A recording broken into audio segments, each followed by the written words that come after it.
Ubaga.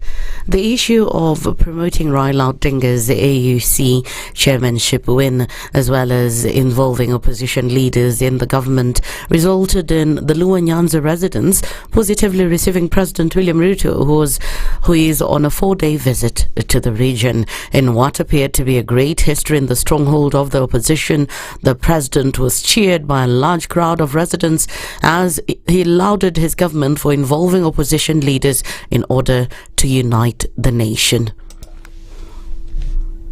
Baba amenisaidia, akasema huyu mheshimiwa Mbadi akuje anisaidie kusukuma kazi, huyu Opio Wandai akuje anisaidie kusukuma kazi, ule Hassan Joho akuje anisaidie kusukuma kazi, huyo Paranya akuje anisaidie kusukuma kazi. Nyinyi watu wa Nyanza mumekubali ama hamjakubali? Si mnajua mimi na baba tumetoka mbali. Ni kweli ama si kweli? Tumetoka mbali ama hatujatoka mbali?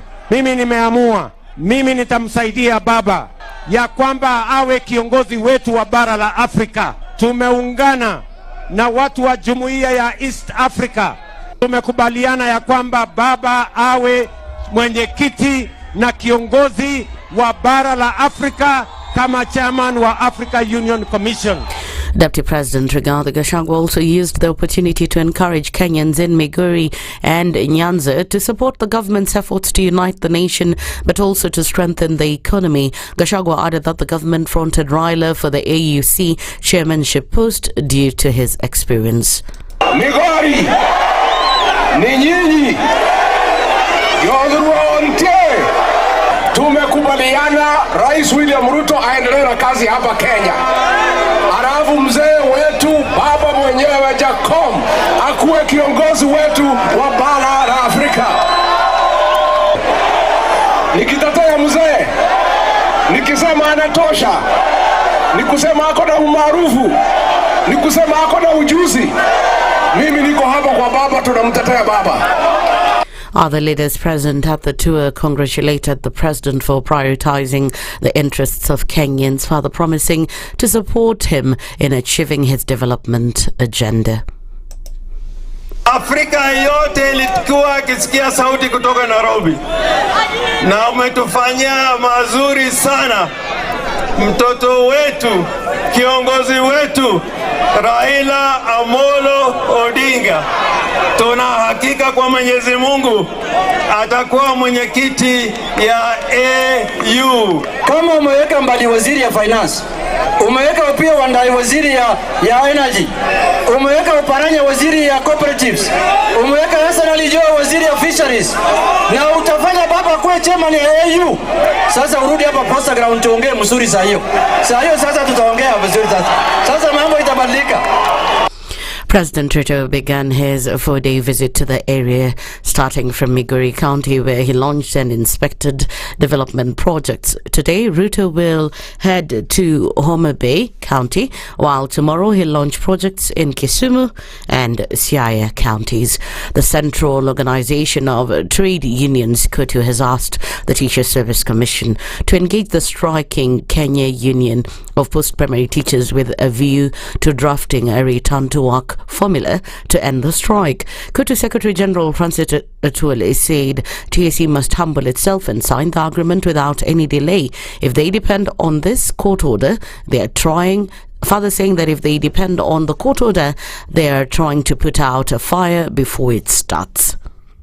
I spoke to the TSC, Nancy Macharia, who is in charge of TSC, and she was dilly-dallying on the return to work formula because of the court order they have received.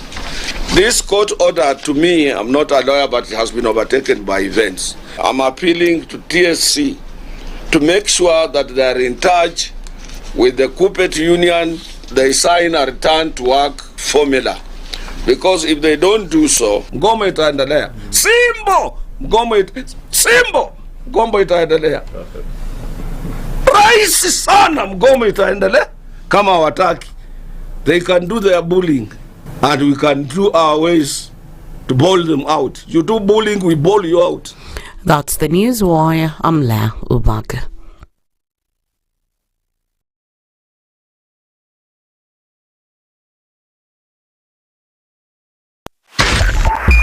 102.5 Spice FM, Kisumu.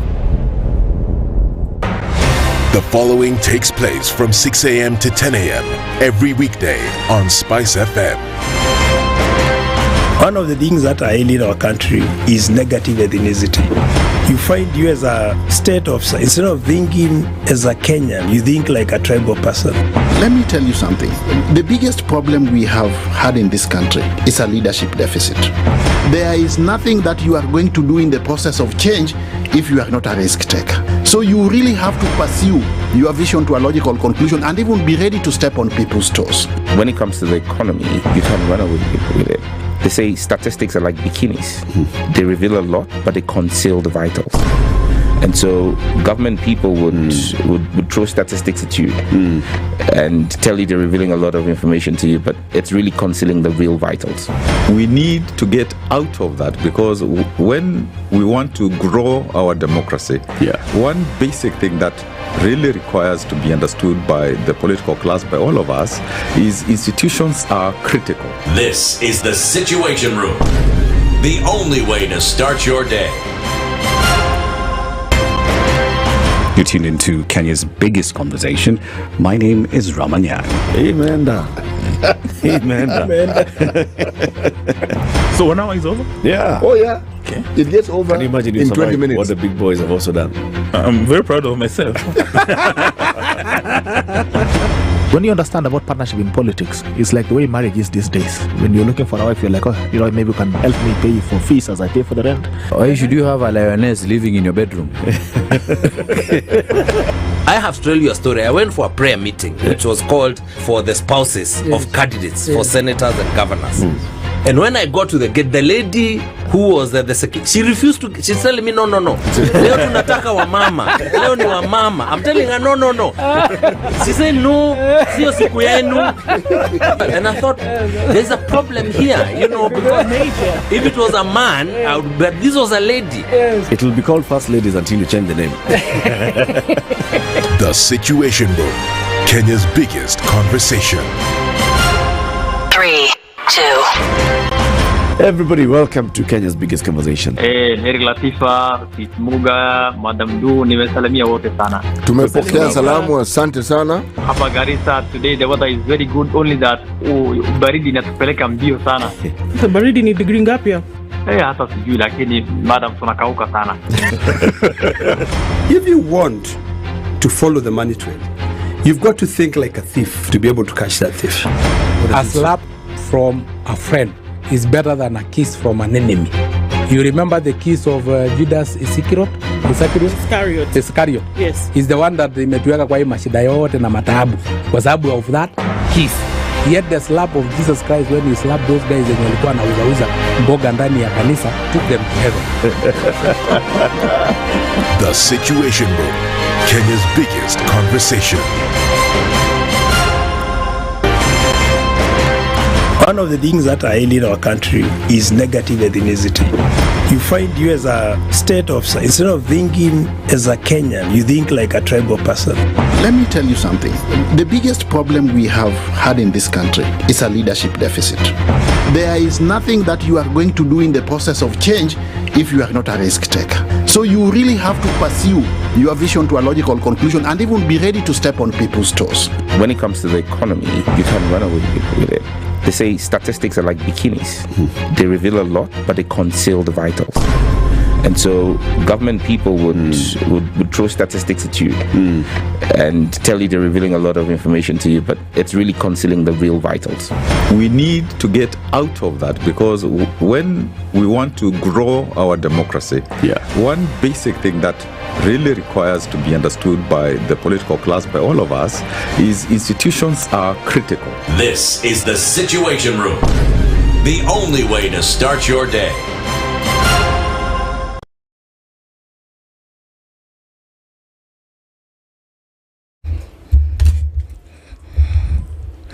Good morning and welcome to Thursday. All right, let's take a look at what's happening on the streets. Coming off those streets, not too much in terms of traffic, and I think it is probably going to progress as we go along.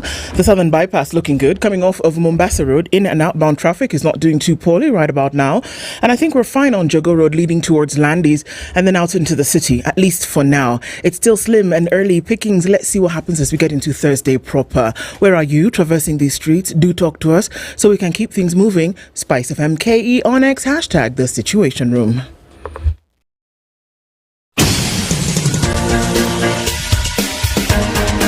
This is The Situation Room, the home of hard-hitting political commentary and penetrating insights about the state of the nation. This is a talk radio experience like no other. The Situation Room, a place for hard truths, debates, and elevated conversations. The Situation Room, witty, political, engaging, deep, controversial. In the room, we have C.T. Muga, researcher, academic, seasoned political observer, a fountain of wisdom in these politically uncertain times. Ndu Oko, Nigerian by birth, Kenyan by choice, communications expert, Pan-Africanist, a truth seeker and believer in people power, and Eric Latin, agent provocateur, the man in the chair, seasoned journalist, news hound, a man who believes in punching up, not down.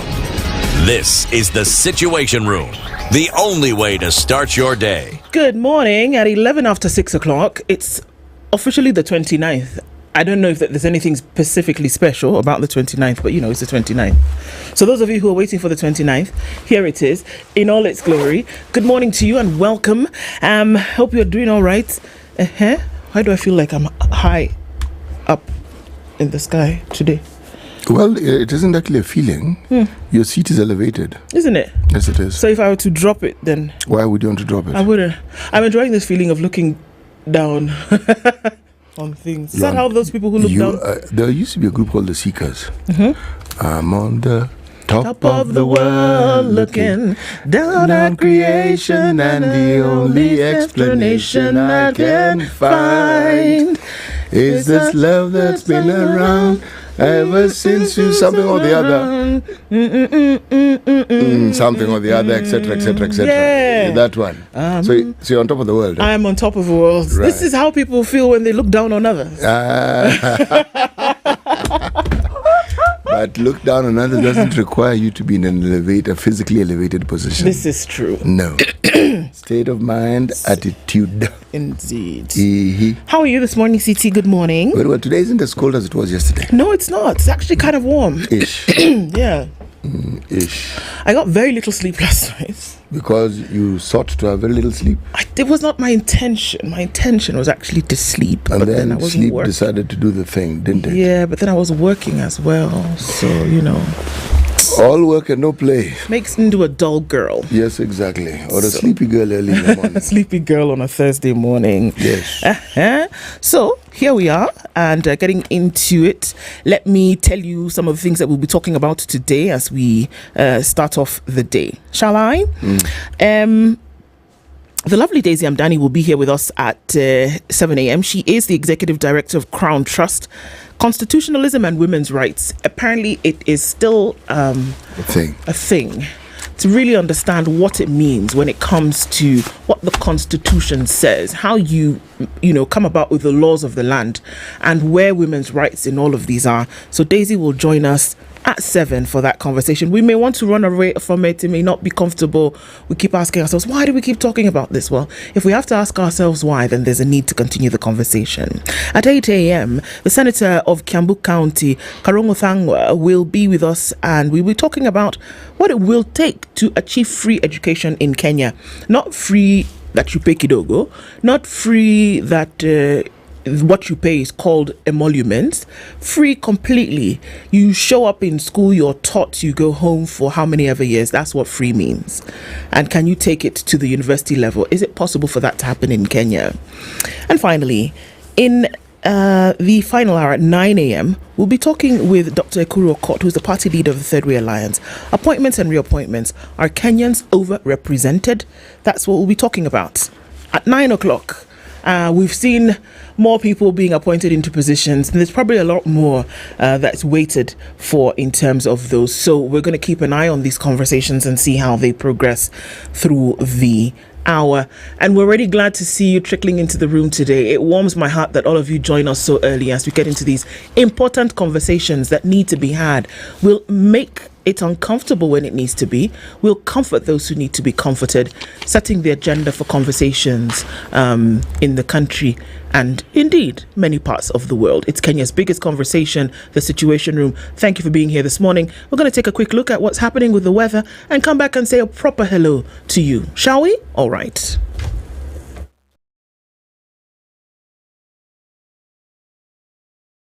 This is the Situation Room. The only way to Good morning, and I love your show. Thank you.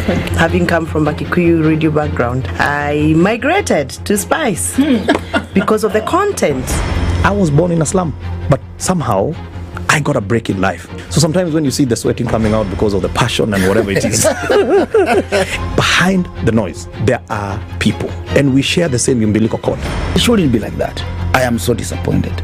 We used to tell Honorable Raila Amolo Odinga that he's doing politics of conmanship, and even President Uhuru Kenyatta, serikali hii ndio iko na conmanship ya hali ya juu. You cannot promise people that you reduce tax, then you double. In politics, there is the issue of trust. For you to turn around and then stab the same people who gave you that trust, there is no other level of dishonesty. And hii mambo utaona dunia tu. The Situation Room, Kenya's biggest conversation. The weather with Spice FM.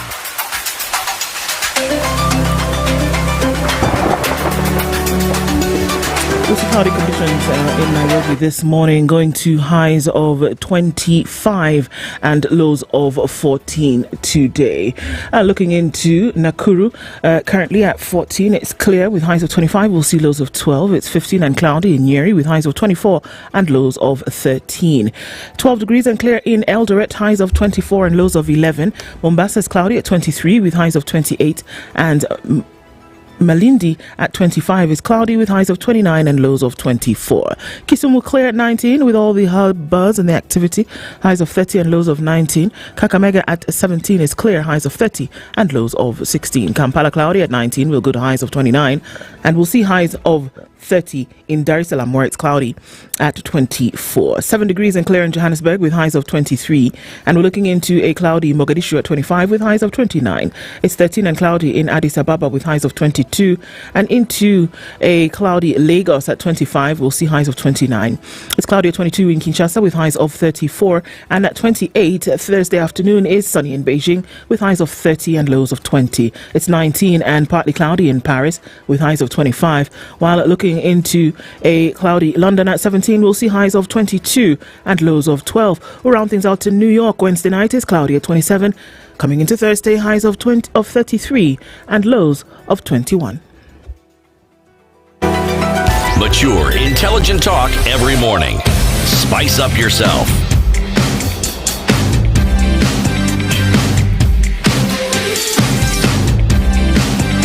Mornings done right.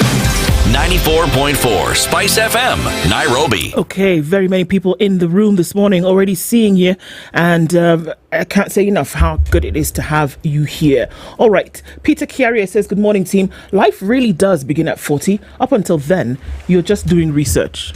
Okay. Is it your birthday, Peter? Why so deep? Why so deep?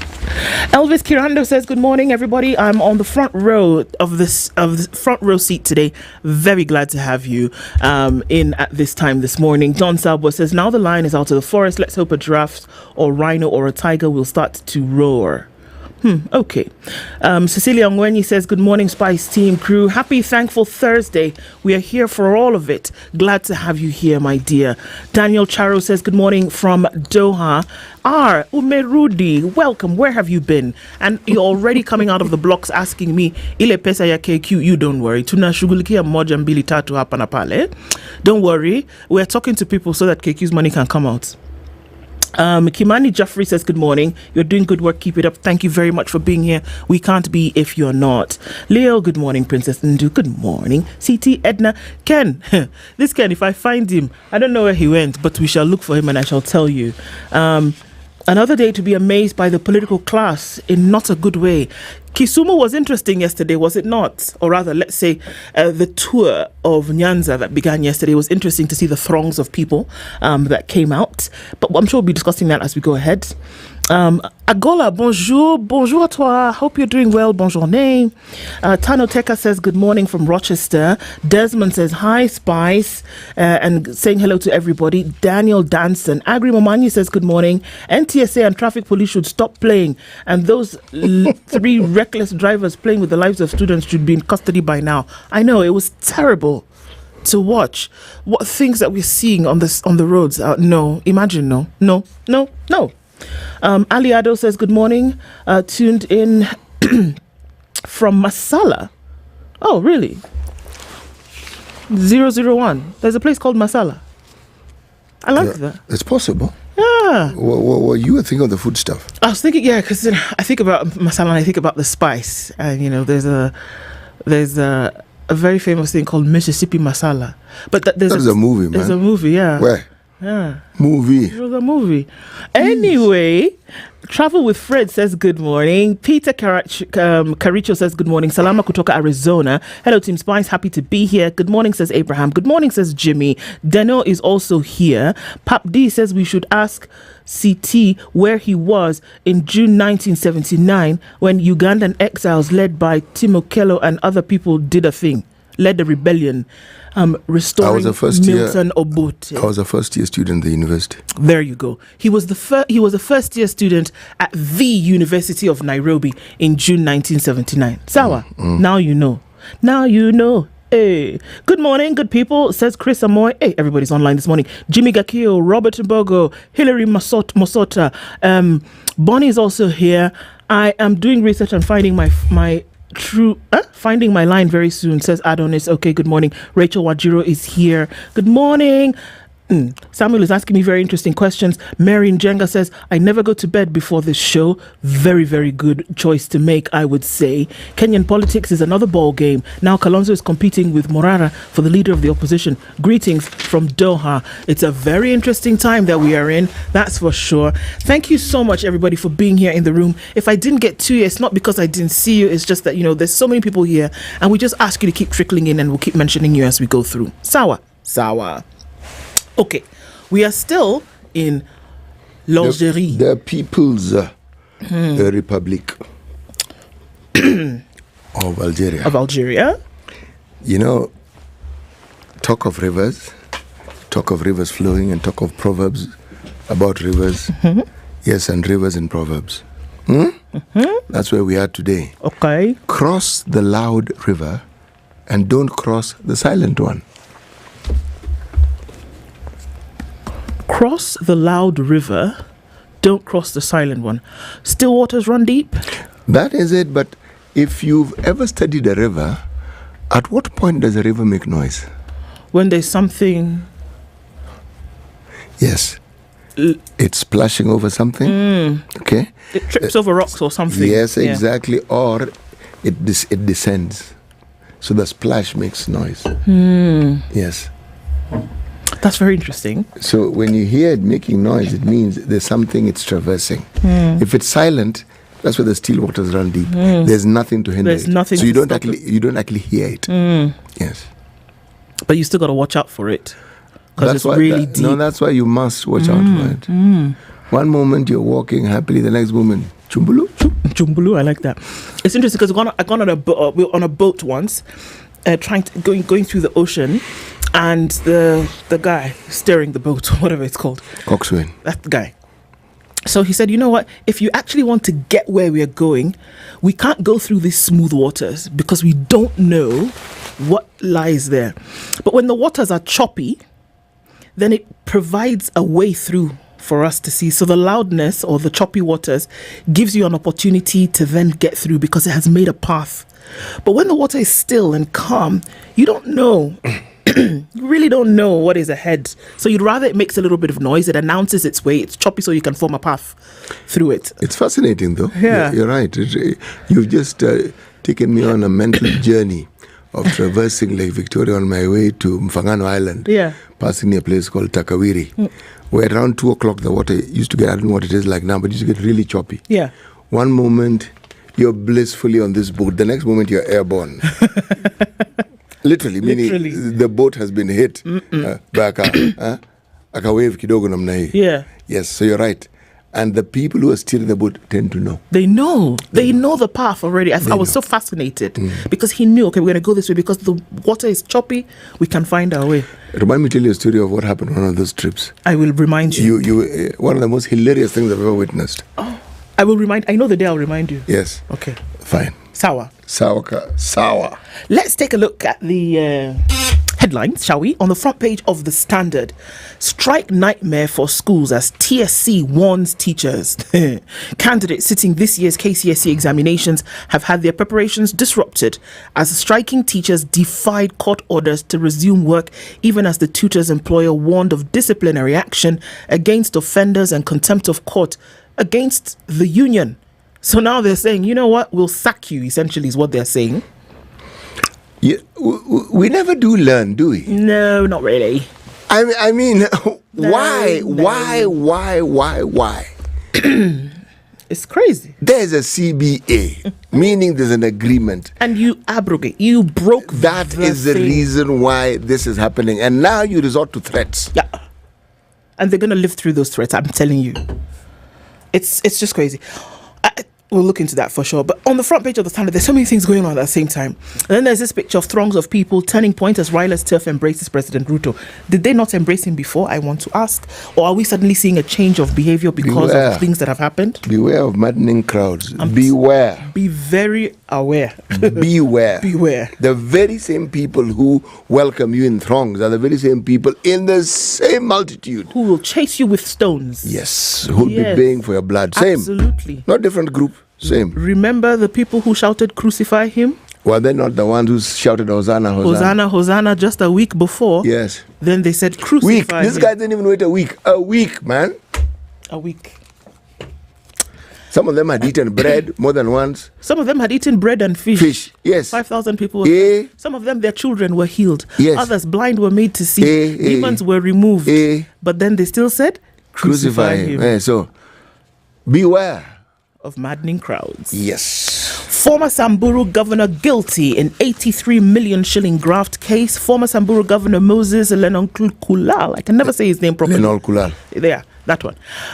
Becomes the first county boss to be convicted in a corruption case after he was found guilty of conflict of interest and unlawfully acquiring public property. I watched that sentencing and I was rather that's the work you were doing yesterday, huh? Oh, that was part of the work that I was doing yesterday. Then I continued to read a book. Now she confesses. And I was just like, it's actually happening. We're just having this. You think, CT, you say this all the time, that when you're doing something and you think, okay, you're not going to get caught. That's the reason why you do it. You do it because and you have the money and you can bribe. Now, the day of reckoning always. Underline in red, circle in green, and then put dots of black on it. Always. That day of reckoning. Wheels of justice and it comes at the most inconvenient of times. For you. Oh, yes. It does. Now you tell me, all these people who've been in positions of authority and who have used that authority to take money which was never theirs in the first place, you think they're sitting pretty? Money that was meant to ensure that people can live. This is the living that we're talking about. It's not traveling around the world and sitting on an umbrella with a drink in your hand.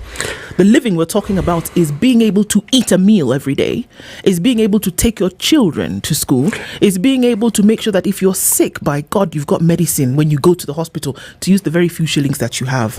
And then you take that money for your own selfish needs, and then you think that on the back of that you will go free. I keep saying that success on the back of injustice can never happen. It will never happen. It'll never happen. And here we are. Look at that. We'll look at details of that story. The shame of idle deputy governors crying out for work. Deputy governors seem to be not doing anything, but they're earning a salary. Many will say, so what's the problem? But they're saying, no, we want something to do. We can't just earn this money for free. No, that's not what they're saying. someone who gives you an opportunity to be able to do your own thing and yet pay you a salary, because if you don't have any work, you choose what you want to do. What is it that is embedded in the work that you're doing? If you're given a ministry, you also have a budget. Yes, you do. Fill in the blanks, please. If A is equals to... If it has a bill, it has webbed feet. And feathers. And it quacks. Yes. The likelihood is that it is a... duck. Yes, because then it walks with this rolling manner. It walks like this. Yes, from side to side, yet moving forward. Very interesting. Okay, now, it's like a dancing motion, isn't it? Yeah. It's most likely a duck. It's most likely a duck. Yes, it could be a goose geese, but it's most likely a duck. It's not a gander. And it's not a swan. Where? I'm telling you, things that we are seeing, madness. Let me tell you what's on the front page of The Nation. Even as we go ahead, we can do this really quickly before we come back and look at the stories. Graft Lord nailed, 40 big fish next. So if this is a warning sign, warning signal, sound the alarm that anybody else who's got their fingers in the cookie jar, rather you've entered the cookie jar and you've covered yourself with the cookies and you're eating your way back to the top, we're coming for you, essentially, is what this is saying. Philip Kagoshi, I remember he used to be at the EACC and he used to say, guys, the work is being done. This thing is going to happen. Well, here it is. It started. Africa CDC boss, we are not ready to deal with Mpox. Good news for farmers, boost for growers as state raises wheat buying prices. President woos Ryla supporters and signals 2027 pact. Stop bullying teachers. Kotu is now telling the TSC, this thing that you people are doing and saying you're going to fire teachers, stop it, because they're well within their rights.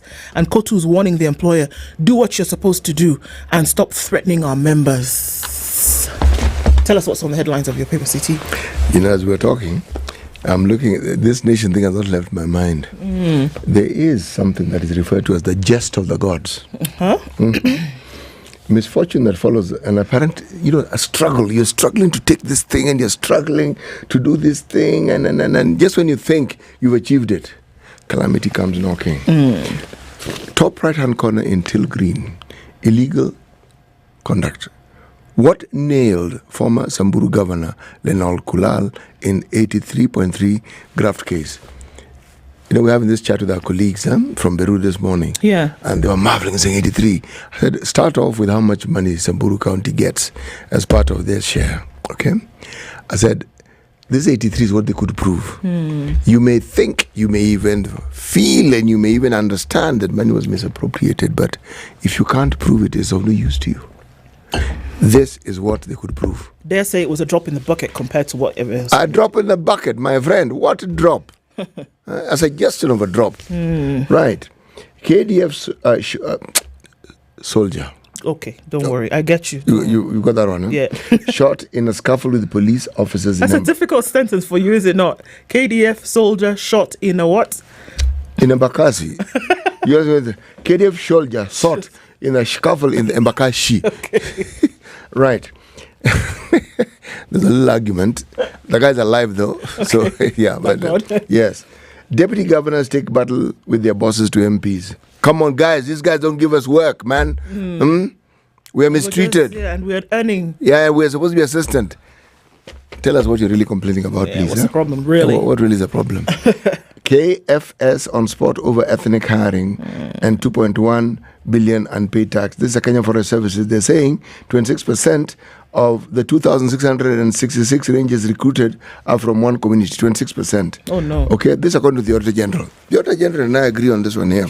All right, bang in the middle of the paper. Yes, please. Unsettled dues. Agency says auctioneers will be hired next week to recover 400 million shillings. What are they seeking to recover? Well, IEBC pursues big guns over Paul's lawsuit debts. Go to court. I didn't win, I won. I should have won, I didn't win. Court, you pay. Money, no. Wanted, you didn't pay. This is what they're talking about. The outstanding payments are in respect of cases filed in 2013 and 2017.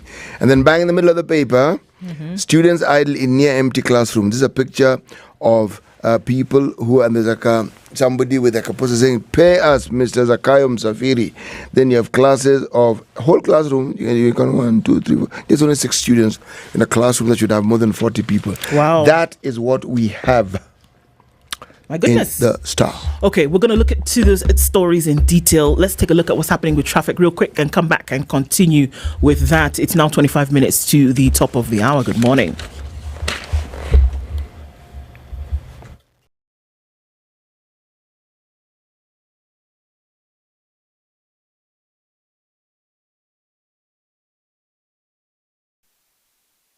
Nairobi, get ready. The Cradle Study Abroad World Fair is coming to you. Meet top international universities, apply on the spot and secure partial scholarships. Get student visa and accommodation assistance all in one place. The Cradle World Fair will be held on Saturday, 31st August from 11 a.m. to 4 p.m. at Gallant Mall, Parklands, Nairobi. This is an invite-only event. Make sure to register by visiting www.cradle.com or call 0799 000 444. Okay, let's take a look at what's happening on the roads this morning. It's starting to build up on the Thika Superhighway. Just a little bit of that as you get towards the Pangani underpass, but nothing to worry about, at least not for now. Landis Road is busy as you get towards Kamkunji at the roundabout and then heading into the city via Haile Selassie. Okay, coming in from Westlands, everything is all right. Getting to the CBT, I love that phrase, teke teke. Not a problem here at all. And as you're coming off the northern bypass, touching on Kiambu Road, coming in from Lower Kabete, that whole Spring Valley area, you'll be in the city in no time. Be careful though, speed and thrill, speed kills, something like that. But please be very, very careful as you're getting off Kangunda Road and then touching on Outer Ring. Traffic is going to flow very smoothly, at least for now. An eye on things is what we'll keep with your help this morning. Let us know what's going on and we want to keep things moving. Let's talk SpiceFM KE on X hashtag the Situation Room. Mature, intelligent talk every morning. Spice up yourself.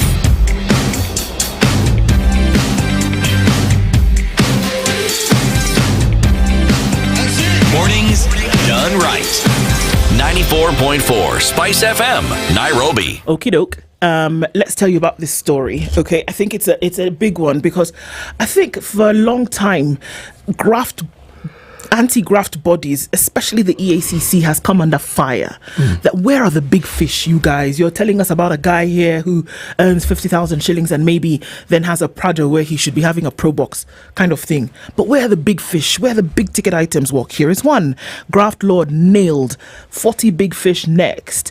Lenol Kulal, I'll never be able to say it. Well, okay, I'll practice. Convicted of corruptly receiving more than 83 million shillings from his county. The governor colluded to continue trading with the Samburu County government while knowing he was compromising the law. The anti-corruption court finds that even though Lenol Kulal had declared conflicts of interest, he continued trading with the county. Former Samburu Governor Moses Lenol Kulal faces a long jail term after conviction for corruption, even as 40 other former and sitting county bosses face graft cases involving over 100 billion shillings. That's 100 with 9 zeros, CT. 9. Okay. Right. A lot of money. It's a lot of money, man. They spent last night in custody after he was denied bail ahead of sentencing this morning, suffering the ignominy of being the first governor tried and convicted after an abortive attempt by the Director of Public Prosecutions to withdraw the case. So DPP actually tried to withdraw this case. Court says, you guys, please stop playing with us. Don't make it seem as if we don't know what we're doing inside this thing, please. Okay? He was convicted of corruptly receiving more than 83 million shillings from the county government. He then used the proceeds of corruption to buy 4 prime properties that have since been seized by the Ethics and Anti-Corruption Commission.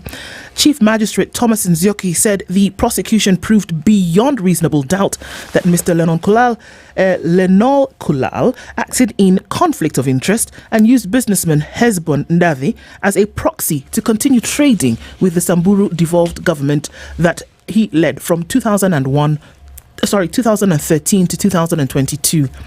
The court established that of the 80 million paid to Mr. Lennon Kulal on account of supplying fuel to the county, he paid 60 million to John Keane as consideration for property in Karen. So he was, buying houses, doing things like that.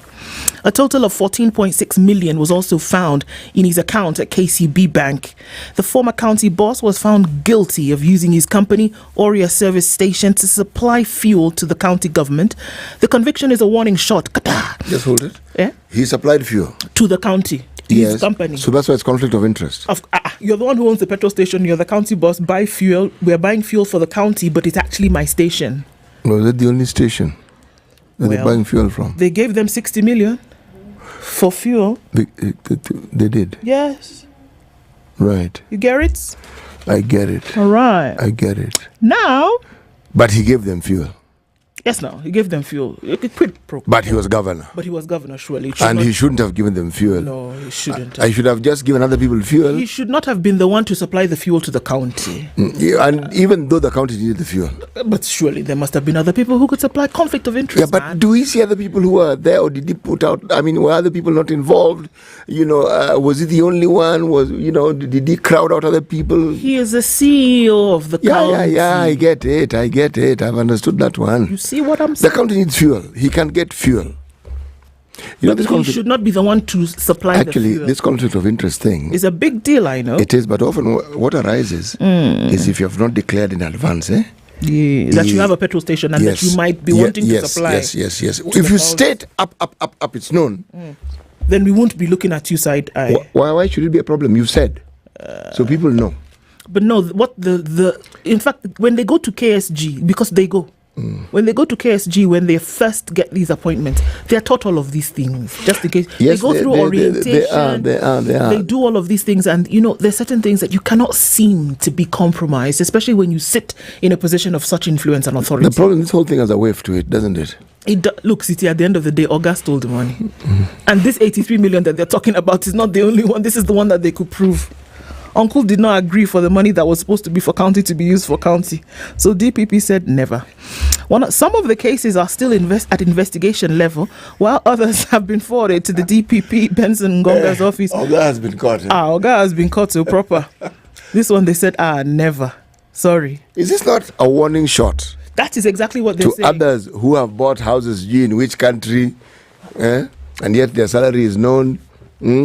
Others who have bought God knows what. Some have even bought houses in this particular country. There are other names, though. Let me tell you a few of who those are. Former governors.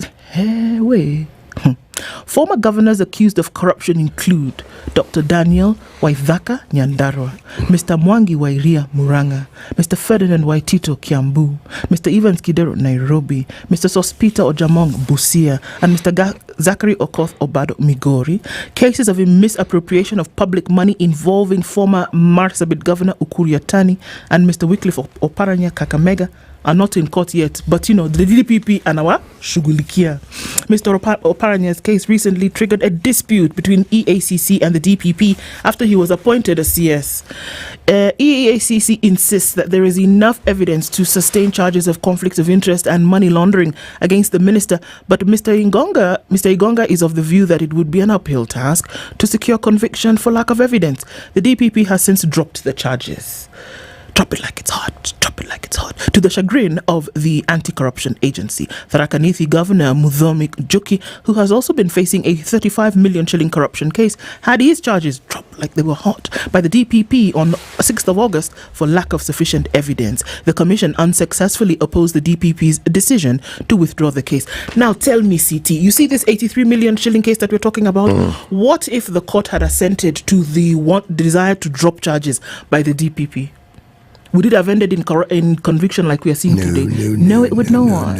And now we are past plea bargaining stage, remember? Which is one of the mechanisms that the EACC uses to try and at least recover public funds and they can be used for something. Plea bargaining was put on the table at some point. After some time, they said, you know what? You're playing hardball. After your plea bargaining, tumetoa kwa meza. We're not going to hardball you. Proper. Clinch the thing. And we'll hear about what will happen with sentencing this morning as they go back to the courts for that. He will appeal. Of course. But like you said, warning signal for those other people who've had their hand, who are, in fact, you see, there's the cookie jar. They're doing like this in the cookie jar. There are some people enjoying holiday inside the cookie jar. Yes, Warning precisely. They've immersed themselves in the cookie jar. Yeah. Yes. It's a warning shot, and you're being told it's not going to be a sunny day for everybody. You want to be a billionaire? It's so freaking bad. Yes. And then now, where? Okay, let's see what happens to that. Over to you, sir. Right, thank you so much. I was looking at some lovely pictures here of cattle. Lovely. Cattle as in cows? As in cows, Okay. looking, yeah, well, but that's just me sort of like letting my mind drift. Ruto Nyanza leaders hint at political deal. Ruto called for unity, urging Kenyans to move away from politics of tribalism and division. Okay. He said that? No, was it somebody who said for him, or he said? Yeah, it's being quoted. Okay, that's good. I think it's we are fortunate. We have a president with a good sense of humor. At the very least, man. Sheesh. Remember that story I mentioned to you about people who had gone to court over election matters and certain charges had been mentioned, and how it is they've gone about not paying, and how they're being told, IBC telling you guys, you either pay this money or we are going to send auctioneers. You know auctioneers? Yeah, those guys. Right. Let me just give you an example of some of these individuals and their monies that they're supposed to have paid as a result of the suits. Lenny Kivuti, 4.5 million. These are not billions, they're just small change. Millions? 4.5 million. Okay. John Munyes, 1.75 million. Elizabeth Ongoro, 1.5 million. Zebedeo Opore, 2.5 million. Walter Nyambati. You know, there are people... Election, didn't win, didn't like, went to court. Or, some took you to court, you were told you pay. And the list goes on and on and on. And Farah Malim, 3 million. Hassan Omar, 4 million. Daniel Karaba, 2.5 million. Francis Mwangangi, 2.5 million. Musa Sirma, 2 million. Jack Ranguma, 3.6 million. You know, let me tell you why I'm reading this list. If there is one common trait that has characterized the political domain in this country, it's a complete disregard for the rule of law. Completely. Where the court pronounces itself, you pronounce yourself by ignoring the court orders. And it seems that we are in a season when these things are going to come to bite you. Not knock at your door. They are going to physically come and bite you, as in bite you. Now, so those of you who are determined that you must do wrong, by all means continue. But please remember that you've set something in motion, and when it catches up with you, it will not be business as usual. No, it will not. Yes, and neither will it be that our person is being, it is you who was involved, and it is you whom the consequences are now following. But it's an interesting study that has taken place, all right? This is by an organization that has been looking at what you call a wild relatives of wheat. You know, we have this problem that we have on this planet called food. It's enough, it's not enough. Science has come up and produced certain things. There's a huge kerfuffle about it. Yeah. This thing called GM. I was about to say GM. There's an O at the end. GMO. Right. But there are wild varieties of the things we eat. And they are saying that if we look at these things, and we look at it carefully and study it with great improvement, this is research being conducted by the International Maize and Wheat Improvement Center. Okay? There's such a center. Okay? Yes.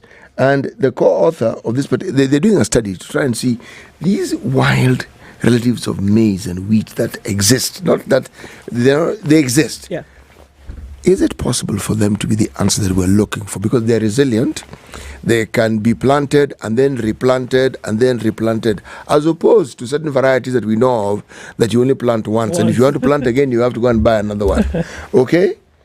All I'm saying is this.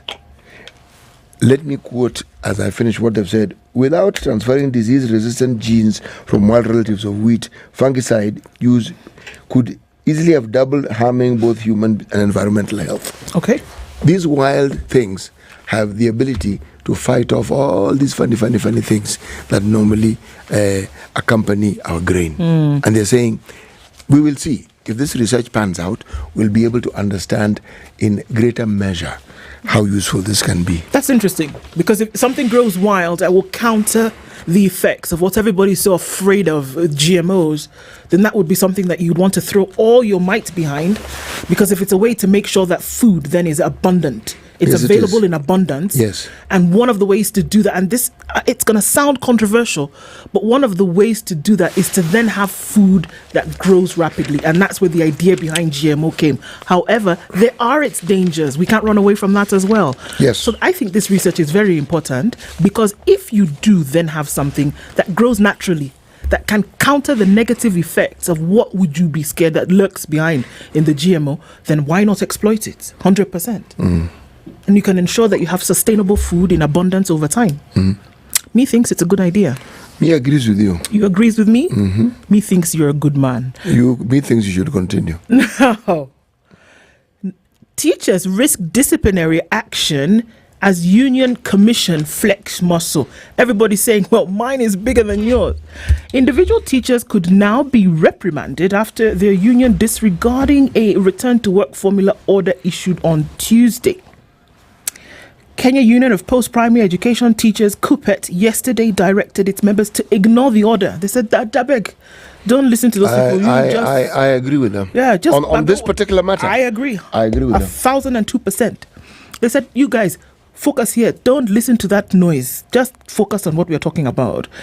They said ignore the order as the TSC cautioned against absenteeism. Now what TSC is talking to individuals. Charles, Ndu, Eric, Lydia, Frank, all of you. One by one is how we'll deal with you. Because now, why are you absent from duty?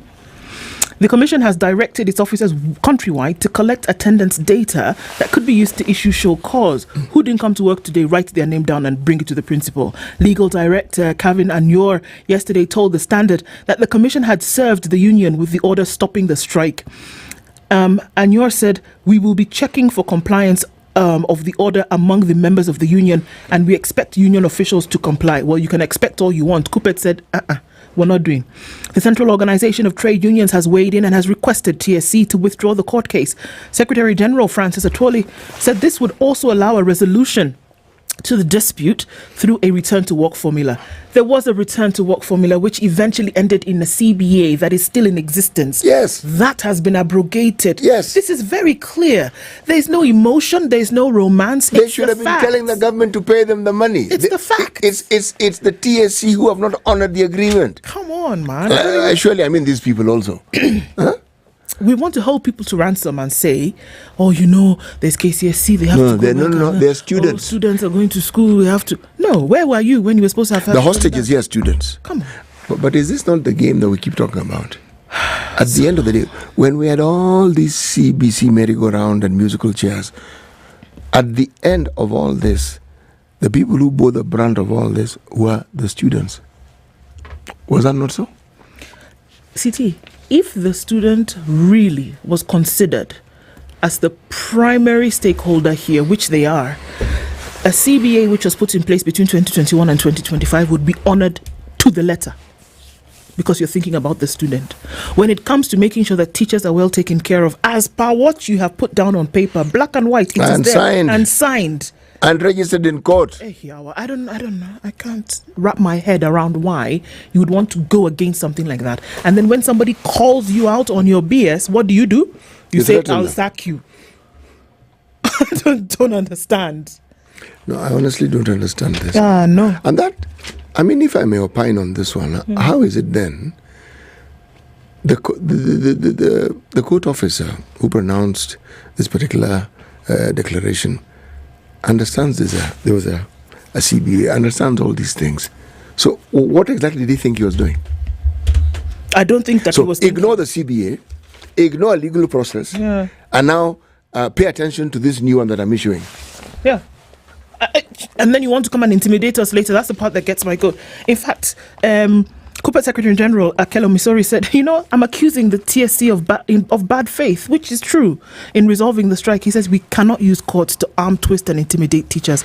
Our resolve is premised on the challenges that teachers in this country are facing. And that is the case. That teachers around this country have been treated in a less than humane manner for too long. that when they come out and they ask for their rights to be met, they are not met. And then you want to use the arm of the law, you want to use the long arm of the law to arm twist them into behaving, quote unquote, when you can actually do the right thing. We need to get to the place where you do the right thing. Day, in the dark, under the bed, out in plain sight, on top of the mountain. Do the right thing. And I think that you follow that principle, you see all these problems that we face, not just in education. If you do the right thing when you're supposed to do it, we will not be having 3/4 of the problems that we have today. But now you're insisting on twisting somebody so that you can get away with the daylight robbery that you've been doing for the last few years. Stop it. It's annoying. We are in a season of change. Hey. Remember I told you this story about Starlink, yeah? The guy called Elon Musk.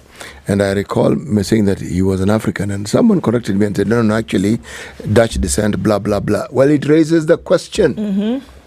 If you look at a country like America, and you say they're all Americans, that's a country of immigrants. Everybody except the Native Americans are immigrants. Exactly. Everyone. The pilgrims who landed on Plymouth Rock in 1776 were people who left what is now Great Britain and said, we're looking for our own. Let's go. And then you landed on a rock somewhere and you said, voila, we are here. You came from somewhere else. No. And what followed was probably one of the largest migrations that the planet has ever seen. Then you sent word back and said, hey, guys, we found something. It will come. Yes, and then, the truth of the matter is this. Elon Musk, Dutch, African, South African, has introduced something that is going to shake up our communication business in this country. They are offering a service. Remember I mentioned Starlink? They're offering a service, and that service is going to challenge some of the bigger players in the country because it purports to be offering something that may be cheaper. But it takes me back to the days of telecom, when they had a monopoly. That monopoly was misused, man. Proper. Oh, yes. Landline. You know the number of people who live in your house, you know the number of calls. And then when you get the bill, foreign calls and ring. Do I run a calling service? Do I have a booth? It is life. We're in a season of change. And there's something about communication. They say, those who study economics tell you competition is good. And it's good for the consumer. Because then, in a bid to capture the consumer, what they all try to do is offer a better service at less cost. Our costs for communication have always been expensive. If you compare them in places like India, where they charge you in cents, not shillings, cents, competition will bring these costs down. That's what competition does. That's what it does. Yes. That's what it does. It forces you to then be in a space where it's actually possible for you to offer this for cheap. Can I tell you quickly the story about deputy governors and how they said, you know what, yes, please. Senate, please give us work to do. We are idling, and they're telling the Senate to do like that. Deputy governors have told the Senate that their positions have been rendered irrelevant because the law is silent on the duties they are supposed to execute.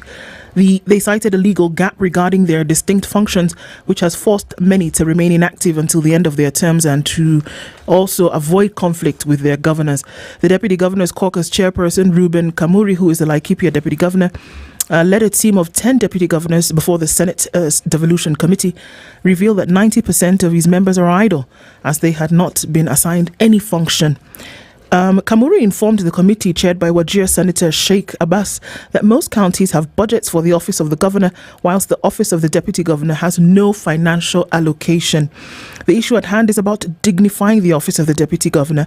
It is not about competing with governors, but about ensuring that there are clearly defined roles for the deputy governor and that there is uniformity rather than a few working well with their governors and the rest are sidelined.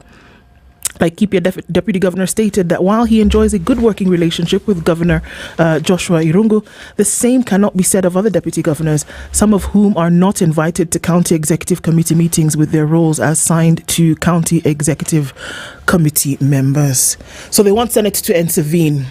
Whether it will be in this term or not, they're asking Senate to say, you know what, these will be the distinct roles. Go to a time where you had deputies also in a role as, committee member for something. So they're saying, we're idling, give us work to do. We don't want to ruffle any feathers, but we cannot continue like this. Interesting note to end on as we look at some of the stories making headlines today. All right, so we're going to look at constitutionalism and the gender conversation at 7. Good morning, 7 a.m.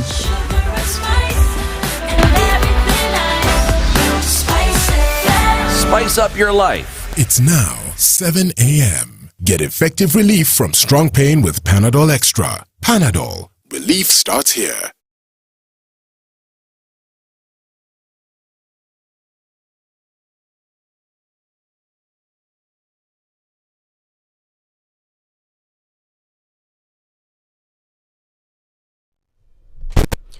Good morning, this is the News Wire. I'm Leah Ubaga. The Central Organization of Trade Unions has asked the Teachers Service Commission to engage the striking Kenya Union of Post-Primary Teachers with a view of drafting a return-to-work formula to end the strike.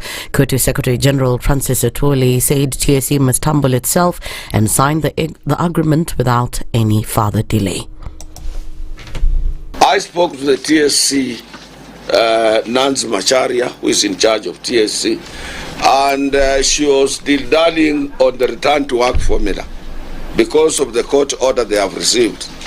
This court order, to me, I'm not a lawyer, but it has been overtaken by events. I'm appealing to TSC to make sure that they are in touch with the Kuppet Union, they sign a return to work formula. Because if they don't do so, government are there. COTU's sentiments come as the union's leadership maintained that the ongoing strike will only be resolved through negotiations and a return-to-work formula and not through the court route taken by TSC. Here's COPET Secretary General Akela Missouri.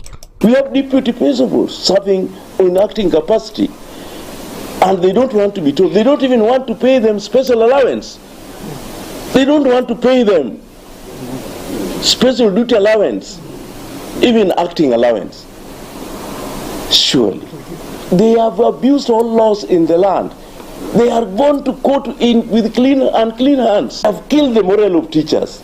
If you are now intimidating teachers using orders, are you sure you are dealing with papers or you are dealing with human beings? Kuppet power! Kuppet power! Thank you. The 7 comes as the strike today enters its 4th day, with several teachers across the country maintaining that they'll not return to work until their 2021-2025 CBA agreement is signed. Walimu, kuna mambo tulikuwa tumekubaliana na wao. Mambo yao yote sasa kama serikali tumeyatatua. Mambo yao ya CBA, ile CBA walikuwa wanatuuliza. Mimi nataka niwahakikishie walimu wa Kenya ya kwamba kama serikali sasa tumetoa pesa, tutalipa arrears yao mwisho wa mwezi huu. Kila mwalimu atapata pesa zake. And moving on is that the issue of promoting Raila Odinga's AUC chairmanship win, as well as involving opposition leaders in the government, resulted in Luo Nyanza residents positively receiving President William Ruto, who is on a 4-day visit to the region. In what appeared to be a great history in the stronghold of the opposition, President Ruto was cheered by a large crowd of residents who, as he lauded his government for involving the opposition leaders in order to reunite the nation. Baba amenisaidia, akasema huyu mheshimiwa Mbadi akuje anisaidie kusukuma kazi. Huyu Opio Wandai akuje anisaidie kusukuma kazi. Ule Hassan Joho akuje anisaidie kusukuma kazi. Huyo Paranya akuje anisaidie kusukuma kazi. Nyinyi watu wa Nyanza mumekubali ama mjakubali? Si mnajua mimi na baba tumetoka mbali. Ni kweli ama si kweli? Tumetoka mbali ama hatujatoka mbali? Mimi nimeamua, mimi nitamsaidia baba ya kwamba awe kiongozi wetu wa bara la Afrika. Tumeungana na watu wa jumuiya ya East Africa. Tumekubaliana ya kwamba baba awe mwenyekiti na kiongozi wa bara la Afrika kama chairman wa Africa Union Commission. Other leaders present at the tour congratulated the president for prioritizing the interests of Kenyans, further promising to support him in achieving his development agenda. Afrika yote ilikuwa ikisikia sauti kutoka Nairobi, na umetufanyia mazuri sana. Mtoto wetu, kiongozi wetu Raila Amolo Odinga, tuna hakika kwa Mwenyezi Mungu atakuwa mwenyekiti ya AU. Kama umeweka Mbadi waziri ya finance, umeweka pia Wandai waziri ya energy, umeweka Uparanya waziri ya cooperatives, umeweka Hassan Ali Joho waziri ya fisheries, na utafanya baba kuwe chairman ya AU. Sasa urudi hapa posta ground tuongee mzuri saa hiyo. Sasa tutaongea vizuri sasa. Sasa mambo itabadilika. Today, Ruto will head to Homa Bay County, while tomorrow he'll launch projects in Kisumu and Siaya counties. That's the news wire. I'm Leah Baga.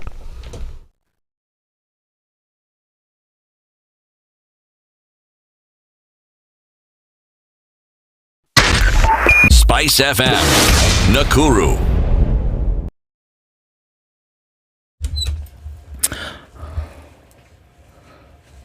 Okay, so where are we this morning? Around about a few minutes after 7 o'clock. And yes, traffic is starting to build. But again, nothing to worry about. Thursday is still coming in strong as maybe one of those on the thicker superhighway. We're seeing traffic then build survey out towards the tunnel. Coming off of Kangundo Road, not too bad right about now. Jogo Road heading towards Landis, and then Haile Selassie in and outbound traffic is doing the thing. Let's take a look at the western side of the city. Gong Road, Wayaki Way, trying to get into the city centre, not too bad. We're keeping an eye on things this morning for you, and it's the top of the hour on this Thursday. Let's see what happens as we come into traffic hour. Help us out. Let's talk SpiceFM KE on X, hashtag the Situation Room.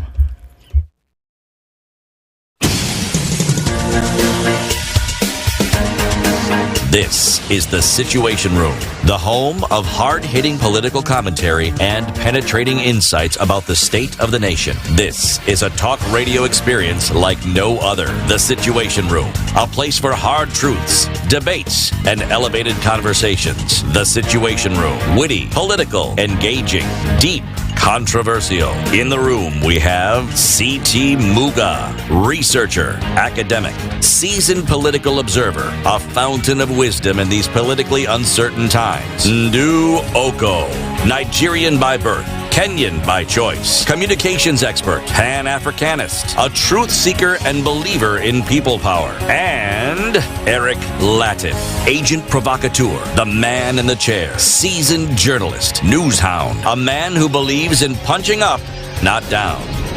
This is the Situation Room, the only way to start your day. 7 after 7 on this 29th day of August. Kenya's biggest conversation gets into its second hour, and conversations will be had this hour with Daisy Mdani about, looking into constitutionalism and gender.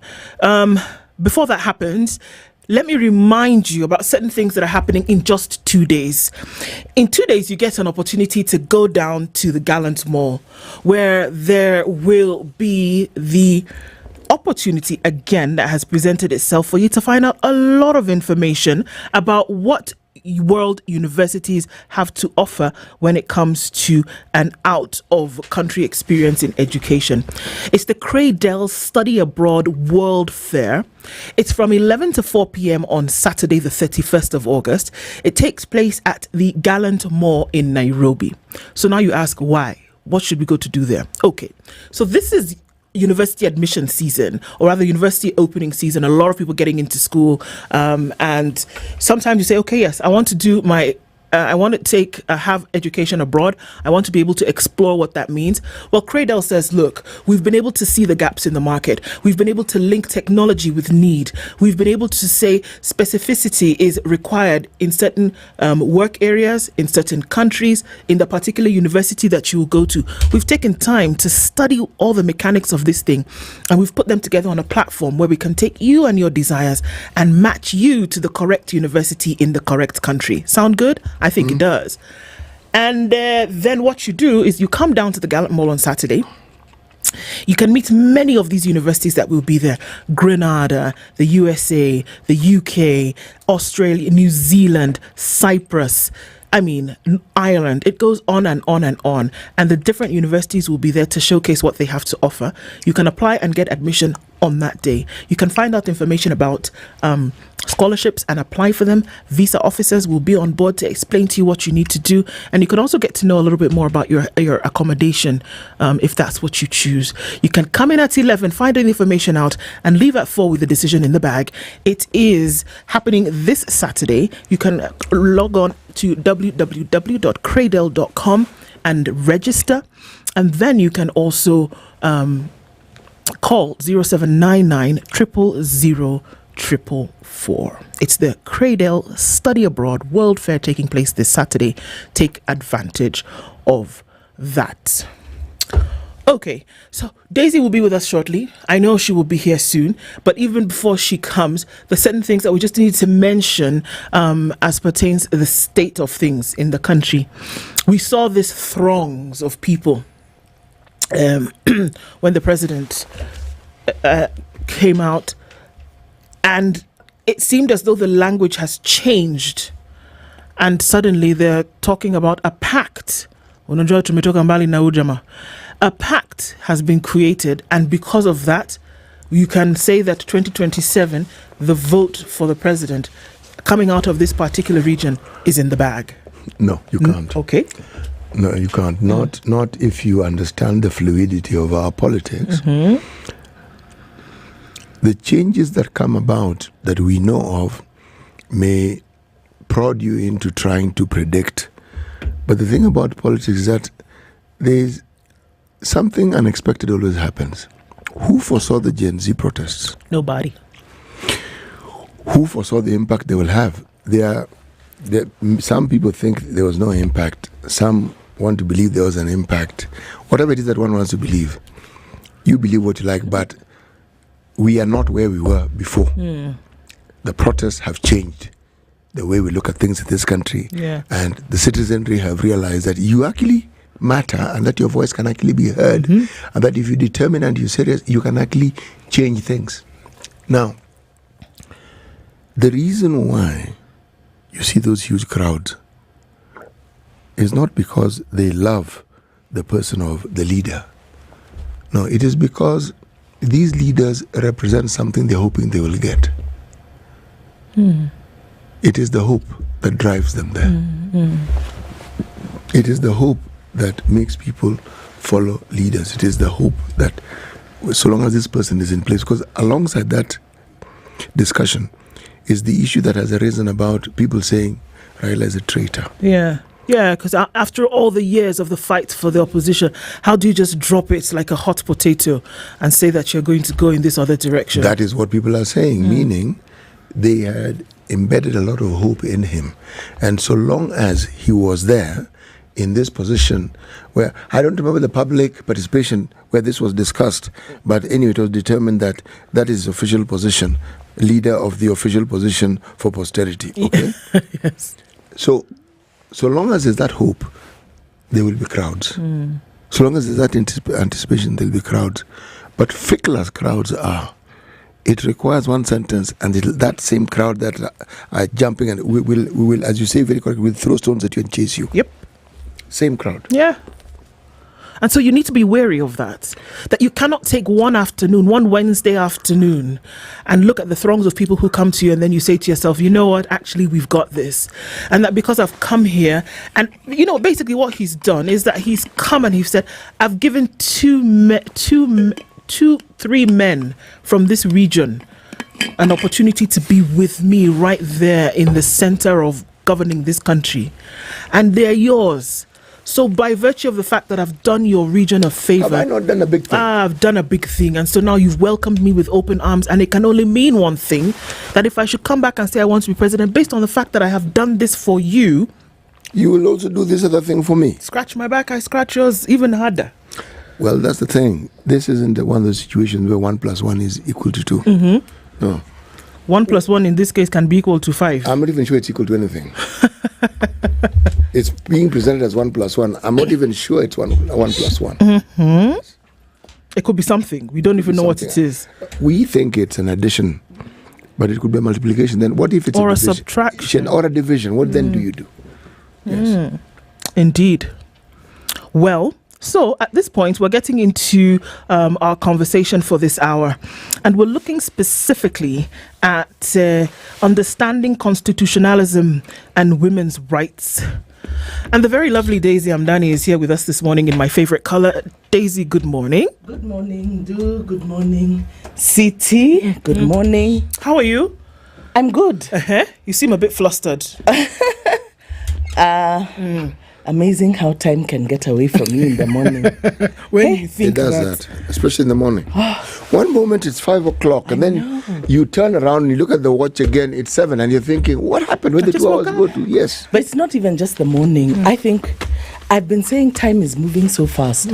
When we were younger, when I was in school, I mean, not just school, even, my early working days, time just didn't seem to move, Now, you blink, it's January. You blink, it's December. August 29th. Next it's 2024. It will be 2030. I mean, time is moving. It is. And even as it moves, there are certain things that need to happen because, there's no time like the present to get them done, to get them spoken about, to get them, sorted out. And one of those things is the conversation that we're having today when we talk about constitutionalism and women's rights. So thank you for being here today. Let's welcome you properly so you get a Wusa moment. CT has Proverbs this week from Algeria. Okay. The People's Republic. Oh, sorry, please. The People's Republic. Yes. It's a very interesting country, though. This, we were colonized by just one group of people. Came from some place in Europe called England. They later called it Great Britain. But Algeria were fortunate that there were quite a number of people who traversed their land and claimed ownership at some point. Have you heard of the Phoenicians? Yeah. Romans, everybody has heard of the Romans. Yeah. Yes. Have you heard of the Vandals? The people who steal from people. No? Well, have you heard of the Goths? Yeah. Okay. Yeah. Byzantine? Greeks? Turks, of course. Beware of Greeks. Huh? Precisely. Yeah. Now, the Turks were the lords of the Ottoman Empire, remember? Now, when you have a country that has been visited by very many groups of people who at some point or the other claimed to own an empire and so you're part of it, it means that's a country that has gone through very many changes. But often neglected in this whole equation are the natives, the people who originally called that their land. Yes, the Berbers, or it's written Berber, but we pronounce it Berbers. Yeah. Former minority, but it was their country. Yet the majority of people in that country now are of Arab descent. Yeah. Okay. The proverb. What did I want to say today? The Algerian proverb. The proverb, the water and the chopping. This was me thinking aloud. Okay. Cross the loud river and don't cross the silent one. Daisy? I think it reminds me of yet another proverb. I don't know where it's drawn from. Where it talks about still waters running deep. So the quiet waters may be quiet, but are hiding a lot of things, underneath, and you cannot establish the depth of them or the perils that might be in there. Lurking beneath. Whereas that which is loud and bubbly and everything shows itself. So I think if you look at it in reference to how to, for those who what you see is what you get, and others, you do not know the depths of what you're dealing with. Very true. Very interesting, actually. That water can be,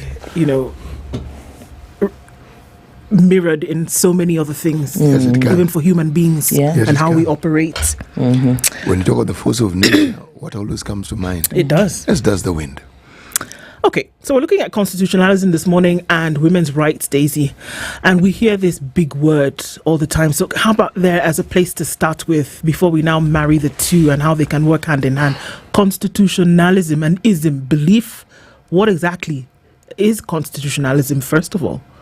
I think constitutionalism is really abiding by the constitution that you set, agreeing as a people, as a country, to be guided by the set of laws that you have bequeathed yourself, right? That this is your organizing document. This is who we say we are on paper. And so we then work towards being or working within the confines of those laws that we have put in place. Yes. So why is it important then that people within a boundary of a nation, for example, operate within, if they do have the constitution, which is the supreme law, why is it important that you abide within, the boundaries then of this constitutionalism? Why? Because people a nation is made up of people of different beliefs, different faiths, different traditions, and different cultures. However, the Constitution sets for us what we have agreed as a people called Kenya, despite our various tribes, despite our different religions and cultures and traditions, we have agreed to be organized like this, as is enshrined within this constitution. And so there are places where your tradition and your practices are set aside because of the aspirations of who we have said we are as a people. Because the constitution says who Kenyans, the aspirations that Kenyans want to see in their country. This is who we are, right? So it is important that we be guided by that, because you can imagine the kind of chaos if everybody was doing their own thing, If everybody does what seems right in their own eyes, it can be very chaotic. Is that not what we are currently? Yes, we are, because now in Kenya we have a situation where we have what is called constitutions without constitutionalism, whereby we have leaders that refuse to be fettered within the bounds of the constitution and basically want to do as they please, right? And it's important also because, the constitution, it sets it restrains, it constrains power and disperses it as well, to different offices and to different sections, right? So it is a very important document because it also gives us the consistency that we need as a nation, so that people are not just doing as they please. When you have rules and when you have laws, it gives you guidance and gives you certain expectations.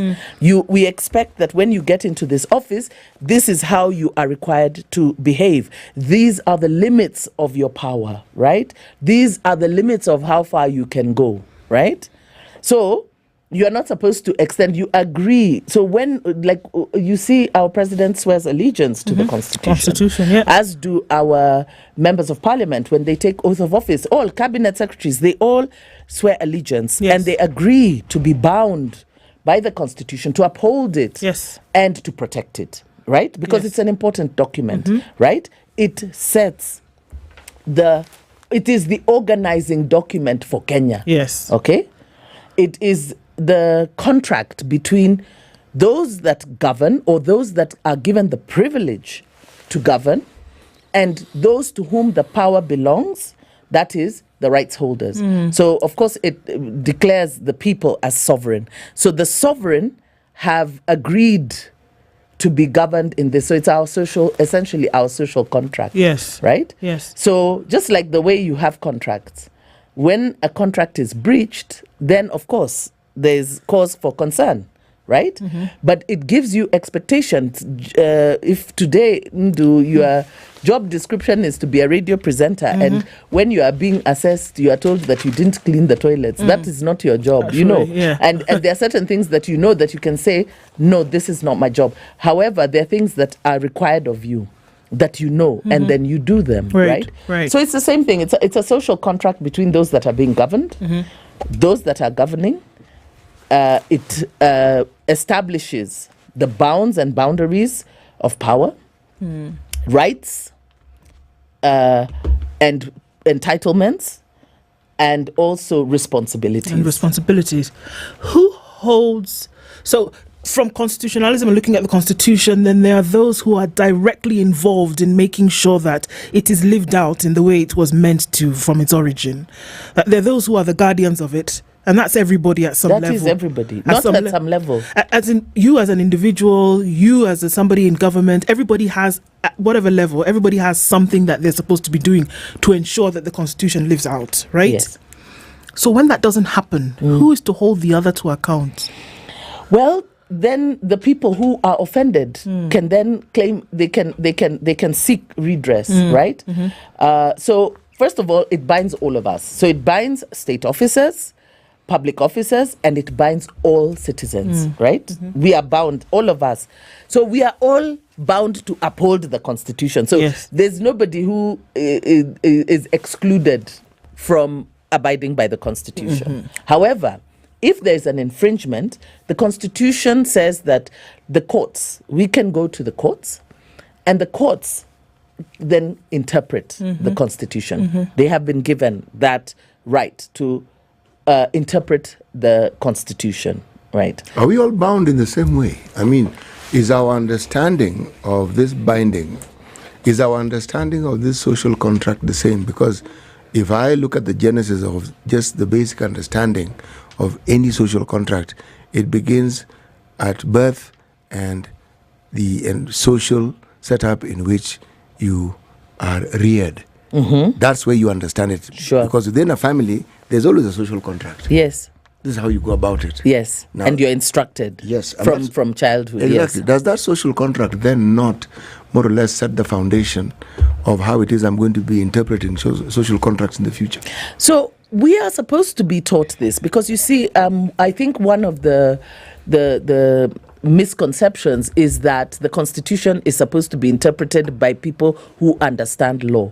But because we are all bound by it, we have a responsibility to know it because we have certain rights and responsibilities under the Constitution. So it should be taught to us, right? So the Constitution should actually be taught from school, so that people understand what it is, because the Constitution sets who we are as Kenyans. Right. So you need to know, what are my rights that I may be able to claim them, but what are my responsibilities that I may be able to do them? And I think this is what we are seeing today, like with the Gen Z. When the Gen Z have been going out, when they've been going out and protesting, what are they doing? They're claiming their rights as enshrined in the Constitution, right? Okay, yeah. They know and they understand their rights, right? And so they're able to demand accountability from the duty bearers who rightfully are supposed to be accountable. Okay. Yeah. So as the Constitution as it is broad. Very. Broad in the sense that, it handles very, very many issues. Yes. From education to what is the rights of Kenyans, to what you should do in governance, etc., etc. One of the big ticket items in the Constitution is gender equality and the rights of women. Let's go into that a little bit and say, what does the Constitution actually say for those two areas in Kenya today? What is supposed to be and what is the current situation? And if there is, what's the cause for concern? Okay, so the Constitution gives rights and entitlements to all persons, including women, youth, and persons with disability, and centers issues of inclusion, equality, equity, and participation of the people. Okay. It is among the national values and principles of governance. Now, it's important to understand why it is enshrined in the Constitution, because of where we came from. Remember that we had an independence constitution. The independence constitution was a negotiated document. Constitutions are usually negotiated documents. Yeah. But it was negotiated with the outgoing colonial powers, who obviously were trying to secure certain entitlements, their own entitlements, and the incoming natives, right? So it was a few people. It was negotiated. It was a few people negotiating at the desk. But when you look at how the law was framed, women were not recognized, or rather didn't have the same rights and entitlements that their male counterparts had. For instance, women could not confer citizenship to their children. Okay. Like, assuming that you are a Kenyan woman married to a foreign person, and you give birth in Kenya, you gave birth in Kenya, yes, you would assume, and you would assume that your child would be Kenyan. But because the father was not Kenyan, the law did not give you, a Kenyan woman, the right to confer citizenship to your child, even when born in Kenya. Okay? Yet, the law conferred citizenship to a child born of a Kenyan father, even if they were born outside. Of Kenya. So, completely, you were complete. I mean, like, you were excluded that way. The other thing is, their laws did not recognize women as bona fide citizens. I remember as recently, because, you know, I'm not that old, as recently as when we were in school. Before you go on, the bona fide meaning, what's the meaning of the word bona fide? Card carrying member. Yes. I mean, was legitimate? Well, I suppose you could say some way legitimate, but like a card carrying member of something. Because why I ask is because it has legal implications, does it not? Yes, it did. It had. Please continue. Okay. As recently as when we were in school, women, to open a bank account, you needed either, if you were married, the permission of your husband. Yes. If you were not married, your father. If you had no father, your brother. And if you had none of those, then maybe the chief or your pastor or your religious leader. In essence, the law... Some male individual. Yes, a male individual, but basically saying that an adult woman did not have the agency of even a male child, boy, you know. Even the laws, the way the laws were framed, you know, even around assault, sexual assault, that you would have to be able to prove your case, whereas a male child could, by their own word, be taken. We know that the culture did not allow tradition and culture, and of course then it was in practice, the inheritance, women were excluded from inheriting because women were basically seen as property. Yes. Right? Yeah.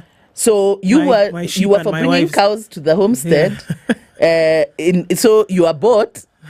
When you go, you know, property cannot own property. So you were moved around as property. Yeah. In your homestead, you were for bringing cows.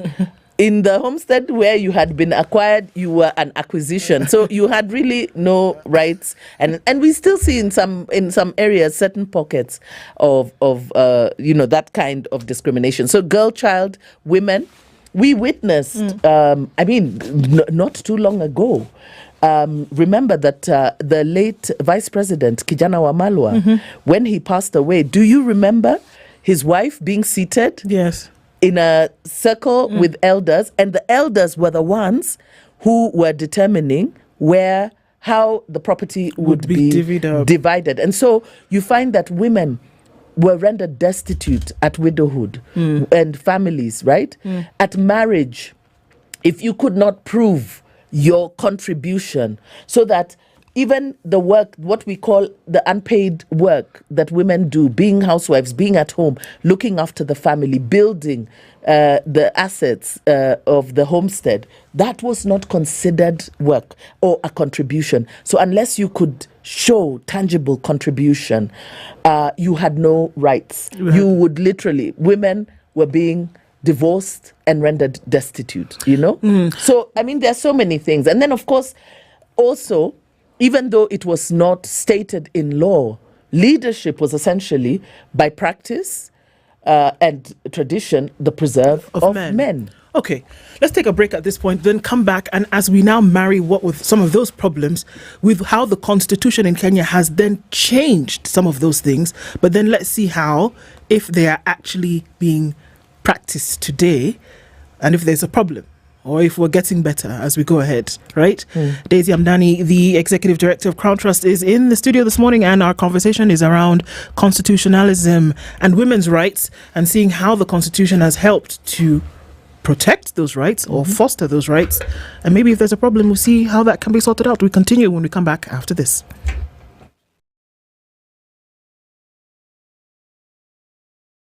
This is the Situation Room, the only way to start your day. Patrick Lodge, Otieno Lumumba. Karibu sana. Asante sana. CT Muga. CT Lodge. Muga, not Muga. He's here, and here's the day's proverb. One man marries a woman, another man marries troubles. Is he the same man? Spice. A lion cannot eat more than 2 donkeys. It would die a natural death because there is no ICU in the forest. In Kenya, it has become the situation that you cannot conduct 2 elections. In fact, with the same Bukati, IEBC. You can't. I told you about this Indian friend of mine who was enjoying other Indians in the group. He wrote the word valve and told them, read it. So how did he say it? I really want to know. The valve. Because kina Edna, it's the, like you've said, the B's and the P's. Kila kitu mkisia akisema atasema opposite. Opposite? Ukisema yeye anasema opposite. Opposite. Wewe ukisikiliza namna hii unasikia opposite. The Situation Room, Spice. The only way to start your day. The weather with Spice FM.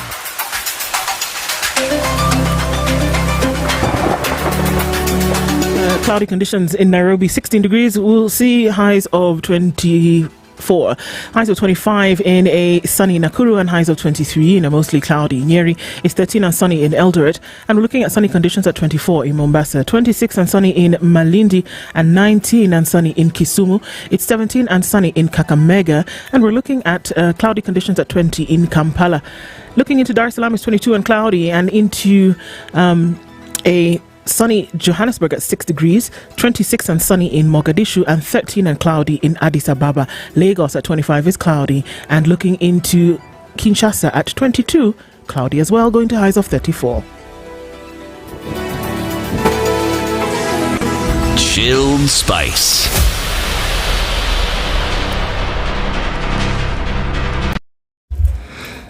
Is it busy in the city? Yes, it is. Is it crazy? Not quite so, but I think we're able to get through Thursday without too much. Traffic is not looking too bad. Jogo Road going towards Landis, to be expected. That's busy. And coming off a thicker superhighway as you get into the tunnel.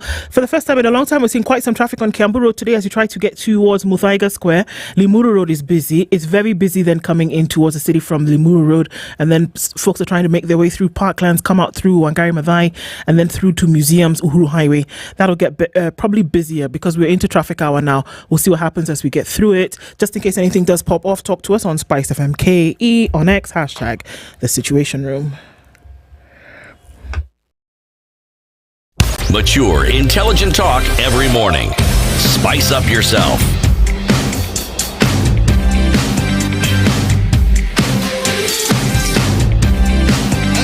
Mornings done right. 94.4 Spice FM, Nairobi. 23 minutes to the top of the hour, and our conversation continues around constitutionalism and fostering of women's rights.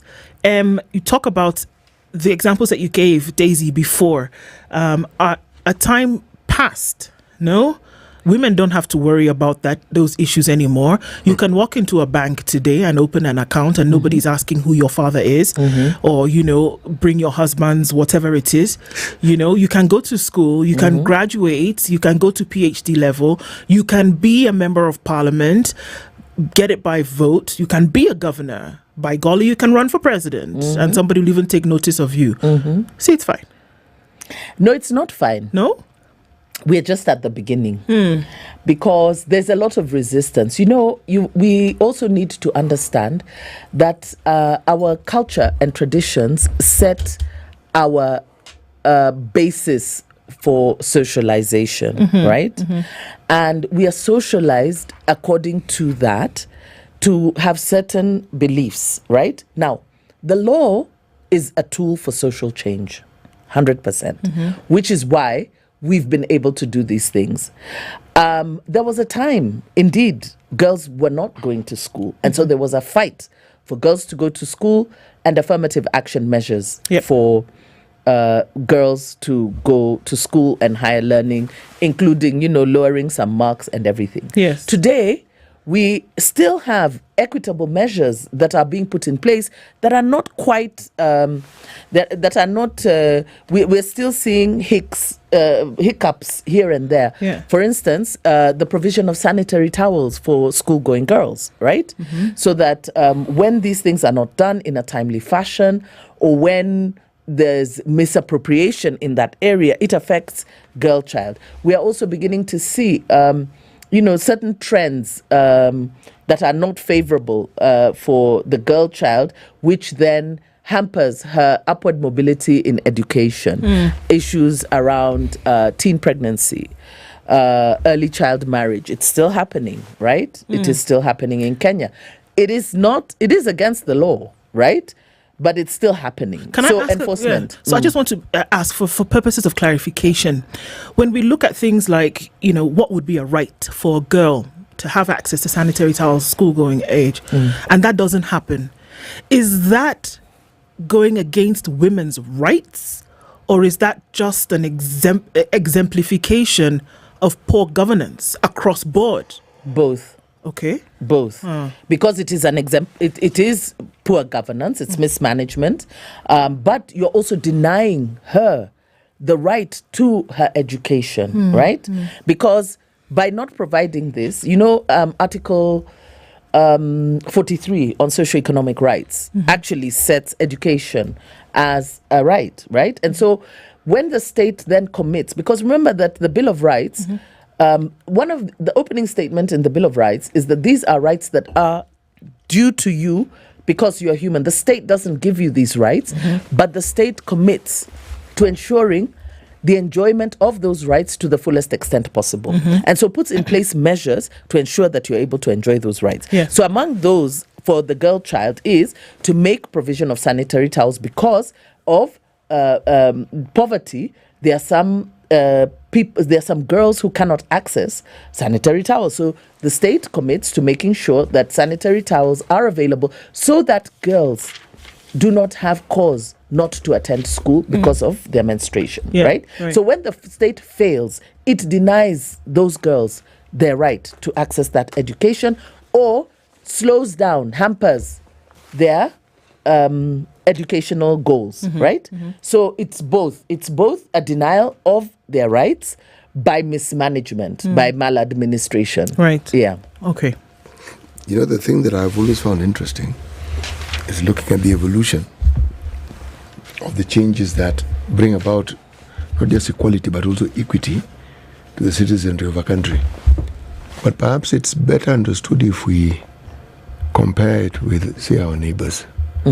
So whenever one talks about progress, there is no progress without comparison. You cannot really understand it. You have to juxtapose it to something else before you can understand it.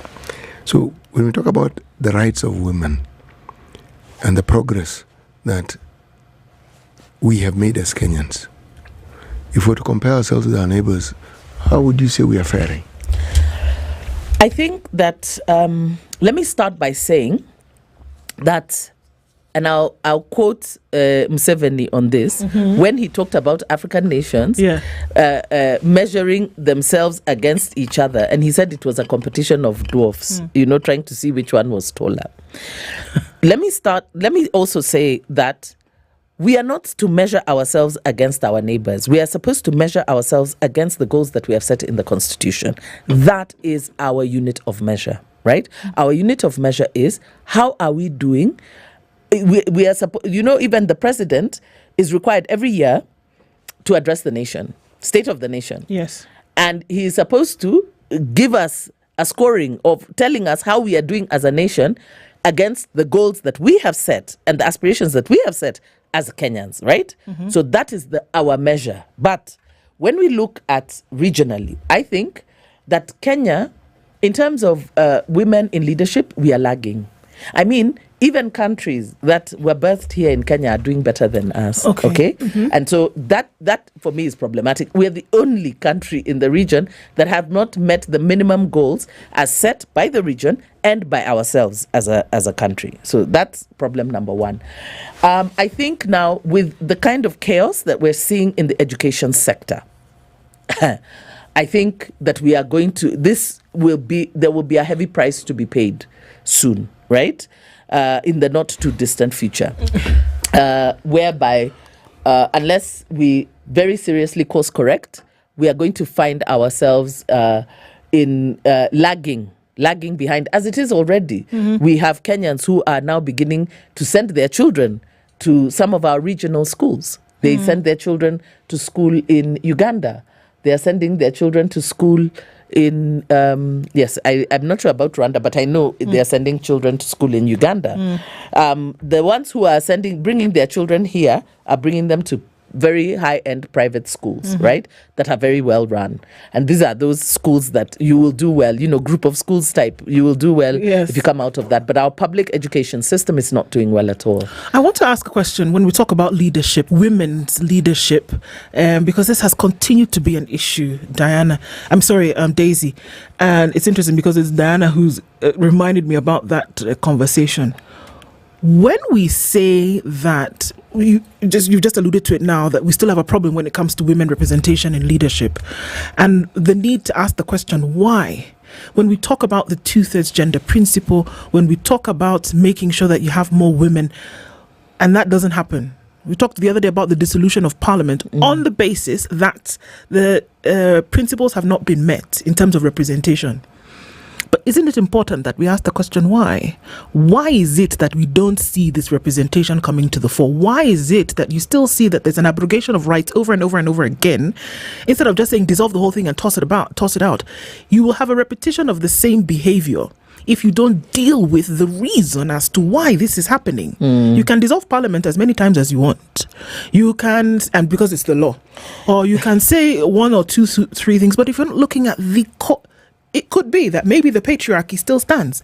It could be that maybe there is an inherent belief that women should not lead. It should be that there is an inherent belief that there is another place where women should be. And that these rights that we speak of maybe should be lived out in another way. It doesn't matter what it is, but there's a reason behind it. Shouldn't that be what we then look at when we talk about constitutionalism and say, how do we go about it if the thought process is still, or the mindset is still in a particular direction? So, remember I've said the law is a tool for social change. So, by enforcing the law, you then make people move towards the change that we need to see. Do you?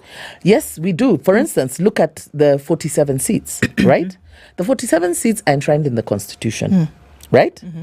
Those 47 women reps, the Constitution is very clear that they must be women, okay? Yeah. And therefore, each county must elect one woman by universal suffrage. Just by their presence alone, they are breaking barriers. Where tradition and culture says women cannot be leaders, women cannot be elected, the law has made provision that by universal suffrage, the entire county will elect at least one woman, right? Yeah. So by just being there, they're telling a different story, right? Presence, perception, right?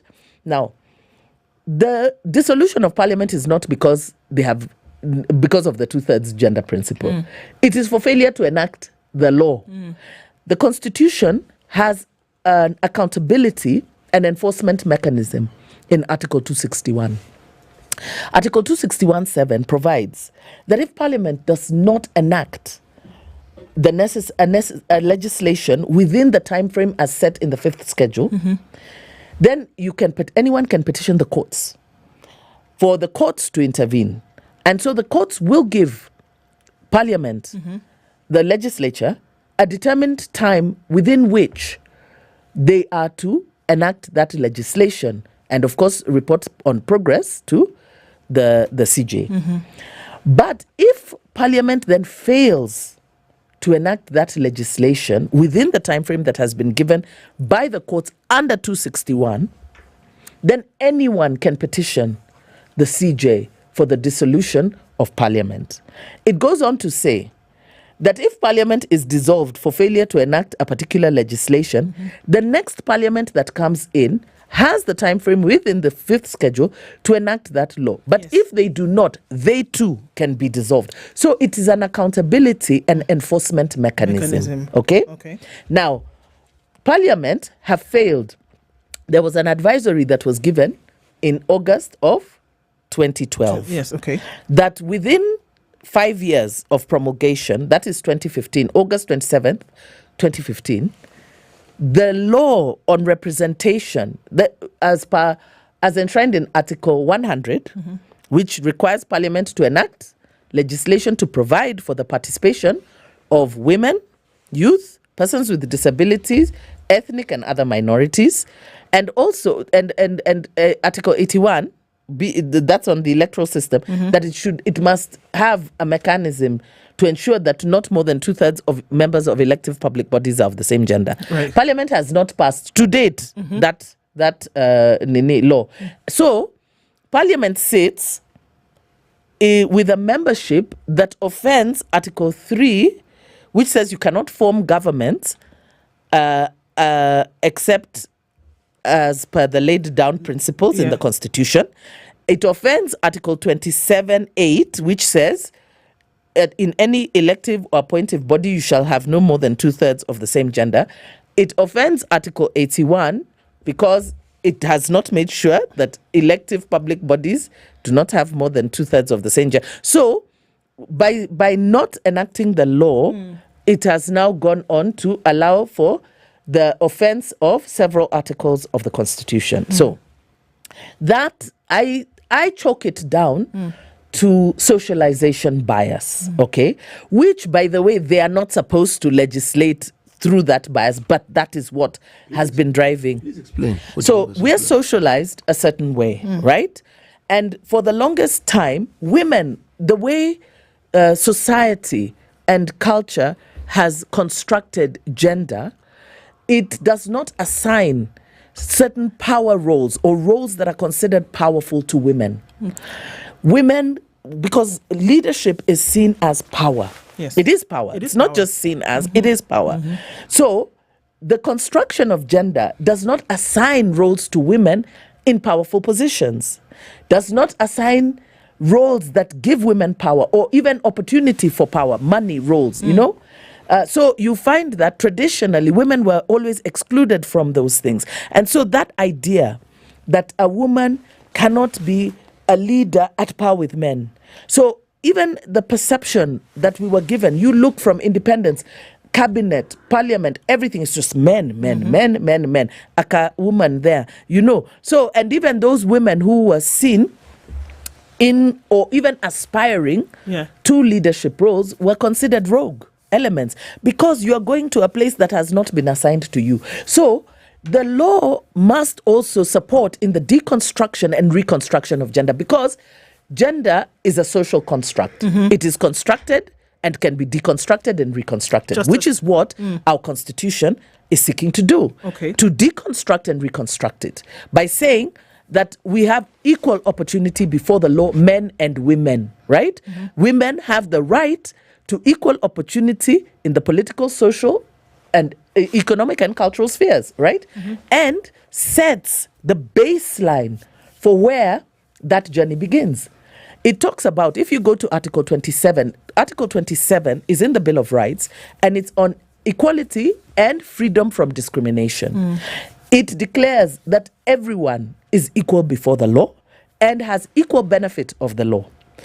It also goes on to say that the state shall take, Article 27(6), the state shall take affirmative action, legislative, policy, and other measures to redress the marginalizations that have been suffered by the previously marginalized groups, right? And so previously marginalized groups are those groups who, before the effective date of the Constitution, did not enjoy the same privileges that everyone enjoyed. So the state is supposed to take active measures to do that. But then it sets the baseline in 27(8). It says, in addition to those measures that are contemplated in 27(6), the state shall ensure that in any elective or appointive body, there shall be no more than 2/3 of the same gender. So it sets the baseline. That's ground zero.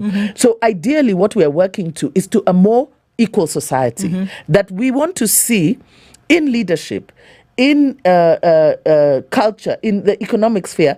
We want it mirrored the way we are as a people, right? Right. Kenya is over 50% of women. So we can, having 50-50, you remember President Ruto said that he would have 50-50 cabinet, men, women. That's ideal because that's how we are structured as a society, right? Just in the same way that we say that the cabinet must reflect the ethnic composition of our country, that, it should mirror the face of Kenya. That's what, so the Constitution is setting, is actually guiding us towards now bringing that more equitable society in practice and in law. Okay? Okay. Now, these guys, because if you listen to the arguments that they are putting, they are saying... There is who here? Who's they? Those who are refusing to put the law. Maybe they think that there's not too much of an issue. Because the question is, Daisy, and I see many of those questions every day. What's the issue? Because those things that you talk about are not as overt as they were before.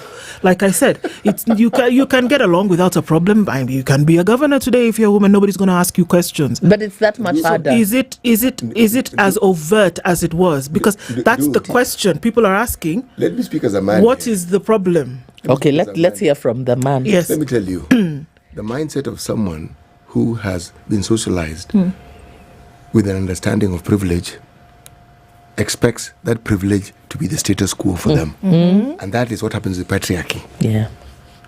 And because of the privilege, they do not want to move. It's not that this discussion isn't understood. Okay. The argument that you put across is a valid one in the eyes of those who believe that the little that they have seen is adequate. That's the argument.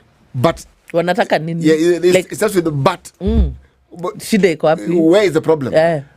But in that question lies the problem. Absolutely. And let me tell you, people need to see it for the unjust. It is actually unjust because patriarchy confers privilege on the basis of a lottery of birth. Like literally. It does. It does. That's Imagine nobody signs up to be born male or female.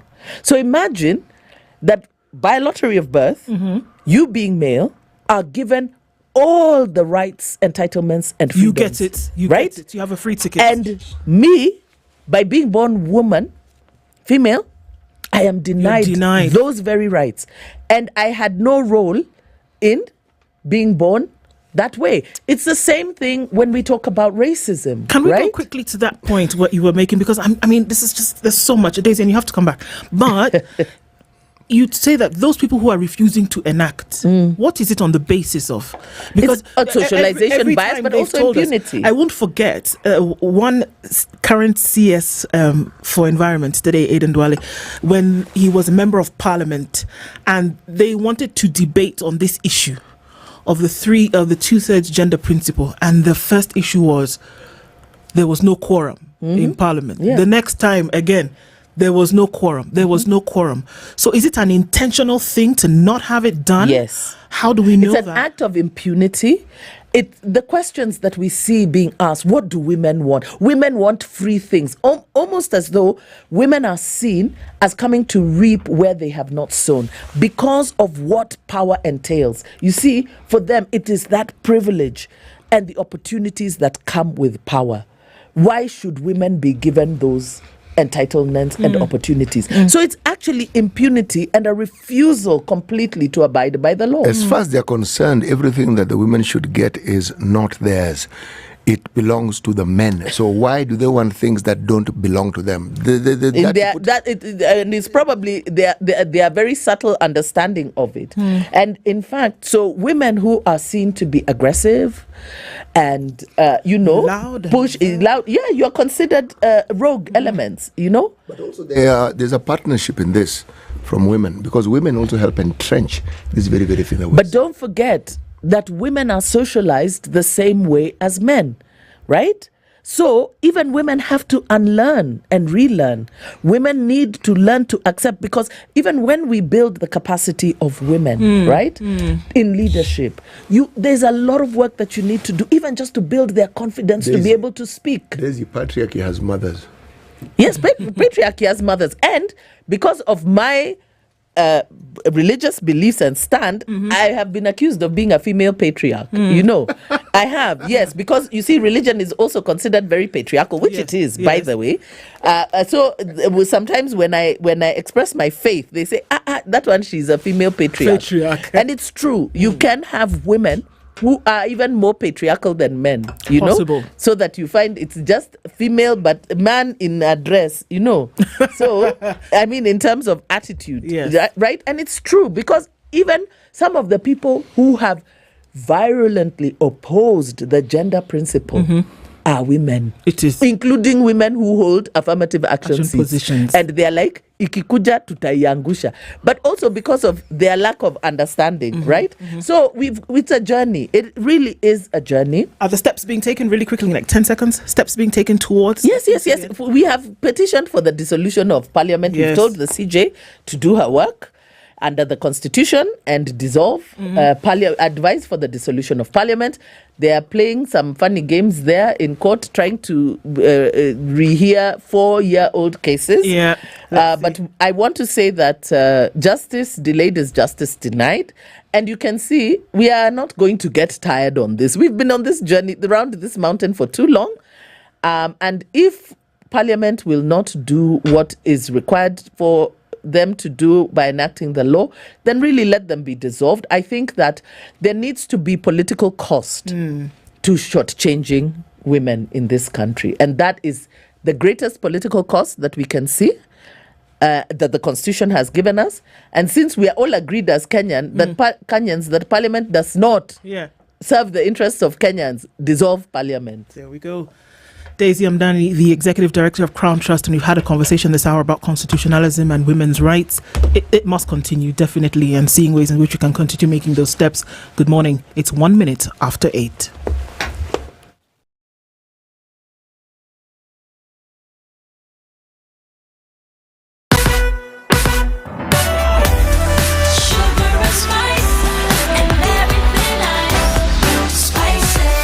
Spice up your life. It's now 8 a.m. Get effective relief from strong pain with Panadol Extra. Panadol. Relief starts here.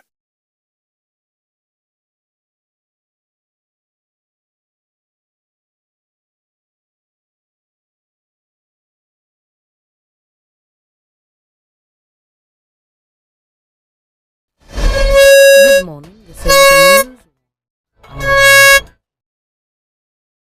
Now on to county government.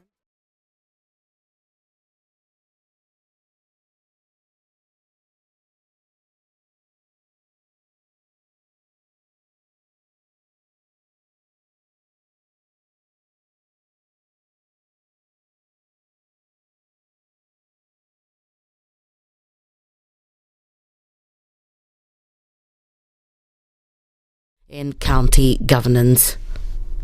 There are those resolutions within the cabinet that are usually passed. Who takes charge of them? If you leave it to the CEC, he or she can take his sweet time. So that supervision of those already executed orders from the cabinet is what we are seeking. They, however, rejected a proposal by senators that wants to compel governors to assign them executive roles. They instead preferred to run programs such as disaster preparedness and chair all county government subcommittees. Work of the programs, the work of subcommittees, the work of overseeing government to deliver is already too much. And you are supposed to be at the apex to even to supervise the CCs themselves. So if you are given another job now of a CC, it means, one, you're also at the same level, two, you're also accountable. They further asked for a law to be put in place to address the constant tensions between them and the governor, saying there should be a law that will protect them despite the differences between them and the governors. Deputy Governor of Siaya, William Oduola, and his colleague of Nandi, Yulita Mitei, explained what they went through in the office after misunderstanding with their seniors. If you say you want to have overall and then you want a budget for your office, then the office will come and the governor will give you at least, maybe tell us that out of the budget of the governor office, that you need some percent, a specific percent for your office. I think it is important that we allocate some budget of whatever percentage. I think we need to allocate a percentage, whether it is 2%, whether it is 30% of the governor's budget. In this bill, you cannot be able to set the budget limit on this bill, but the county assembly can be able to do that, to appropriate. In addition to pay delays, police officers deployed to Haiti claim they have never set their foot to frontline areas due to lack of necessary equipment. Senior officers claim they have mainly been in their camps and have only been deployed to occasionally man key installations or guard a convoy of VIPs in the gang-ruled Caribbean country. The forces marked 2 months on August 25th in Haiti since deployment. State House spokesperson Hussein Mohammed has come out to refute the claim that President William Ruto called and offered a job to firebrand lawyer Morara Kebaso, who has recently become popular for going round the country fact-checking government projects. Kebaso, speaking on a local TV station, alleged that he was approached by the president with an offer for a state position after his critical commentary of government projects gained widespread attention on social media. He also said that Ruto's entourage initially reached out to him before the head of state personally called him with a plum job offer. A high school teacher in Nyeri County is nursing head injuries after being beaten up by police officers while participating in a protest to pressurize the government to address their demands. Kupet Nyeri County Secretary General Lewis Nyakwemba condemned the situation, blaming it on TAC's official Nicholas B. He added that such threats won't deter them from fighting for their rights. Wengi wameumia, lakini ameumia sana, tuko njiani kukimbiza yeye kwenda Kisii jana hospital, tuone kama tutamsaidia. Hii kitendo si ya haki kabisa, kwa sababu sisi tumekuwa peaceful kutoka Monday mpaka leo. Hii kitendo ni ya unyama na hatujui kwa nini wakuu wa polisi Borabu wanatukimbiza bila sababu, na nataka kuhakikishia wao tutarudi tena masabu kaunti sote mpaka maneno yetu isikizwe. That's the news wire. I'm La Ubaga.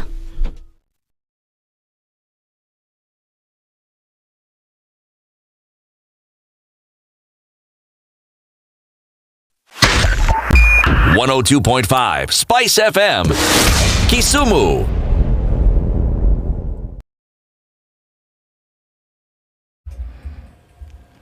Okay, where are we this morning? At a few minutes after 8 o'clock, traffic still continuing in the city, but nothing at crazy status. We are in traffic hour, and traffic coming off of the Thika Superhighway still continues as you get towards Survey and then into the CBD this morning. And I think it's all manageable from what we see. Little pockets of traffic, but it's not going to last for too long. It seems like everybody is behaving, interestingly enough. Schools have opened and things like that happening, but still, it's moving. A little bit of traffic coming around Outer Ring and touching on the Thika Superhighway. The Survey issue continues. Kiambu Road has quite some today, so that's one to watch out for. We are still seeing heavy traffic on Landis Road and then Jago Road because of that. Also, let's take a quick look at what's happening on Langata Road. As you get towards Uhuru Gardens and then out towards the city, traffic has started to build. We'll see what happens as we get closer towards the Nyeri Stadium roundabout. And then on Gong Road, there's little trickles at your different junctions. So it's normal for this time. Let's see if it gets heavier or lighter, and we'll talk and share that information one to the other. SpiceFM, KE on X, hashtag The Situation Room.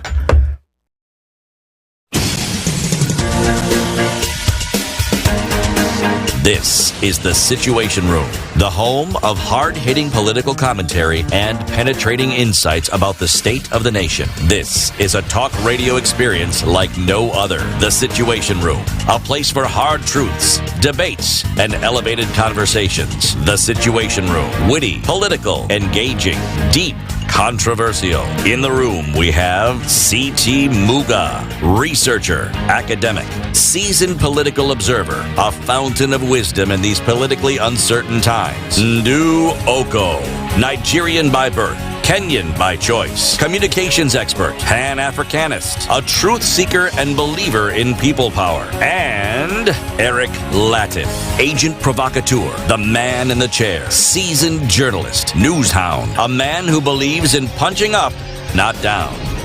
This is the Situation Room, the only way to start your day. It is the only way to start your day. 9 minutes after 8 o'clock, and getting into the third hour of Kenya's biggest conversation this morning. And even as we do, look, education is hitting us everywhere. Who's going to school, who's not going to school, where should you go, funding models, etc., and you're confused about how do I get into a university education, right? And in terms of what options are available, what can I do if I want to study abroad? Who should I speak to? Most times you speak to a run-of-the-mill guy who tells, hey, you want to go to university? I know the perfect, come, let me show you. You've been scammed of, I don't know, however many shillings. I can get you a visa. It doesn't happen. I can get you this, that, the other happen. Cradle has decided, you know what? We can actually, and this is why they were established, we can actually make this work for you. That we've made matches with some of the best universities around the world, in some countries that you would have a pleasant time learning in. And you can actually then, make use of all the options that are available to you. And they've said, what you do is you eliminate this whole thing of the possibility of you being scammed. You eliminate this huge, database of choices, and you don't know which one, because they can match you and your desires to universities in certain countries, and then you have a much smaller number to pick from. And they've also realized that they can use science and technology to make sure that you have those options at your fingertips. They've been able to put all of this together in the Study Abroad World Fair, which takes place on the 31st of August. That's the day after tomorrow, which is Saturday, in Parklands at the Gallant Mall from 11 to 4 p.m., from 11 a.m. to 4 p.m. So universities from different countries will be on display, and they'll showcase everything about themselves. You can apply for admission and get it on the spot. You can talk to a visa officer who'll tell you what you need to do. You can apply for scholarships and get them. You can also then make sure that your accommodation and all of this is set up. So imagine walking in on Saturday morning at 11 a.m. and walking out at 4 p.m. with all that you need in tow for university education. And that is brought to you courtesy of Cradle. You need to register first, though, www.cradle.com, or call 0799 000 444. So let's do that on Saturday, shall we? There's your plot for the weekend. Okay, we're getting into an education conversation. We were supposed to have the senator for Kiambu County. He was supposed to be here this morning. We cannot find him. And we know we mentioned that this morning, Karogo Thangwa, and he was supposed to be here, but we can't seem to. Maybe he will walk into the room at some point, but let's wait and see. There is still so much around education that needs to be discussed. The Standard calls it a nightmare for schools, as TSC now warns teachers that in this whole war, there are very many things that are going on, little battles. I think of the world wars. And even with the world wars, there were many little battles that were happening in different places. And if you conquered here, you were able to conquer to the next. If you conquered here, you conquered to the next. But there's so many pots boiling in this education conversation right now. And the question is, what is going to knock the stalemate? Who is going to be the first one to bow? I don't think we should run away from certain facts. And when we look at them, they're on the table. It's not opinion. It's not romanticizing an idea. They're facts. In order for you to have a CBA essentially is a documentation of a working relationship that two sides, not more, two sides, it's not tripartite, it's two sides, have come together to agree on. That something wasn't quite working. And so one party decided they were going to withdraw services. And when they do that, it's clear and apparent that there needs to be a conversation at the table to agree what you will do in the future. Now, when you arrive at a CBA, what you do is that you set the parameters through which you are going to function and practice over the next, period of time. And within that period, they've also given you time to enact certain things. If you're going to increase salary, do that. Not just increase it, but pay it. If you're going to say that certain emoluments will then be established, then you have those 4 years to do that. If you're going to say you're going to hire more, do that. If you're going to say you're going to establish paternity leave for your male teachers wherever, do that. If you're going to make sure that those who are in volatile areas then have their allowances sorted, all of these things come into a CBA. Now, everybody leaves the table agreeing that this CBA, good? Yes, let's go. So then that is what forms the basis for a return to work formula. You go back to work, everybody is happy, with the hope that over those 4 years, you will enact the elements of this collective bargaining agreement. It is basically a contract. And a contract is what? It is binding. Somewhere along the line, either you forgot, or the CBA bored you, or you felt that the people that you signed this thing with have forgotten and that they're no longer interested in some of the elements that I don't know. But somewhere along the line, you failed to activate the things that you have agreed on. And so the people who you were in agreement with decide to do what? Withdraw their services. This is exactly what has happened here. That the teachers have said, what you said you would do, you have not done. And because of that, we are going to withdraw our services. Which puts us in the situation which we are in now. Third term has begun. Teachers have said, it cannot be us. We cannot go back to school at this point. Until you do what you said you will do. This matter now has escalated, where schools have opened. KCSE candidates will sit an exam in 9 short weeks. In about 9 short weeks is when they will begin, 10 weeks or so. Teachers are not on board in many schools. The TSC has now come back and said, you will go back to school, or we will fault you for absenteeism and ask you to show cause. That is the playground, or rather, that is the ground, and that is how things have been set. Who should do what at this point? Well, I should tell you a proverb. Shouldn't I? Well, we were going to see if the senator would come, but... Let him come when he comes. Okay, so tell us the proverb and then we will go into when this conversation. We will repeat the proverb for his sake. Won't we? Yes, we will. Yes. Cross the loud river and don't cross the silent one. Cross the loud river and don't cross the silent one. You don't know what lurks beneath. No, you do not. So the one that's making noise is going to show you everything about itself just by the fact that it's tripping and falling over the rocks. And you can hear the sound of the water. Or it's a dip and there's somewhere it's dropping and falling into. You will definitely hear it. Yes. Yes. Don't step into that which is unknown. Okay. You know, the thing about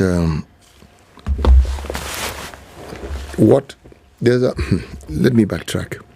There was a gentleman who was a student of psychology. When I say student, I mean somebody who studies a certain subject or discipline and over time comes up with certain definitions that are then related to his name because they represent a certain reality in that field.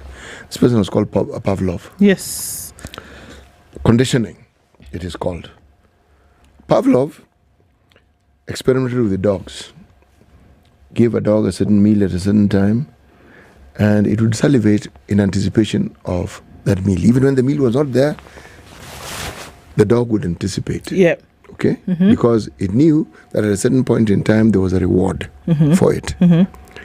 So, the first point of giving that particular dog or those dogs the meal at a particular time set in motion consequences that were later to happen. Yep. So that on that hour, the dogs would anticipate. The dogs were conditioned. They know it's coming. They knew, they expected, even though it wasn't coming, but they were ready for it. Now, when you look at the discussions we're having about industrial action in this country, the outcomes and discussions around it, what you've just mentioned is the one point that is always left out of that discussion. Right. That the industrial action is taking place because there was an understanding, an agreement that was not met. Simple. Nothing else. People agreed And they gave time. Industrial action, you give notice. All this was done. But because what was agreed upon was not met, and agreed upon not with a handshake. No. Every legal step was taken. The I's were dotted, the T's were crossed.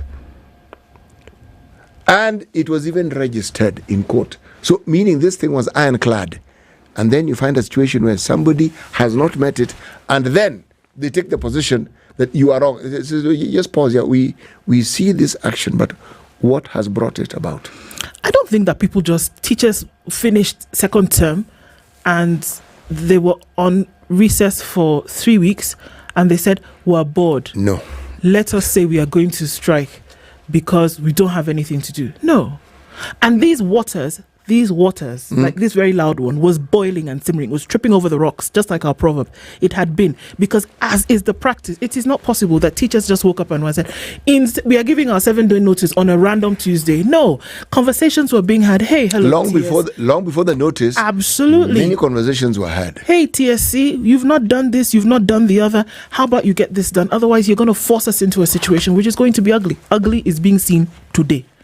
Why wouldn't you do what you're supposed to do, is the question. Yes, and what do we set in motion when we represent ourselves as people who don't keep our promises and as people who disregard any legal understanding or agreement?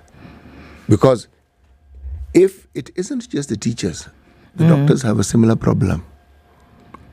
You will find other sectors of the economy have a similar problem. Why? Promises were made, and any time they are in a tight corner, those who are supposed to keep their end of the bargain.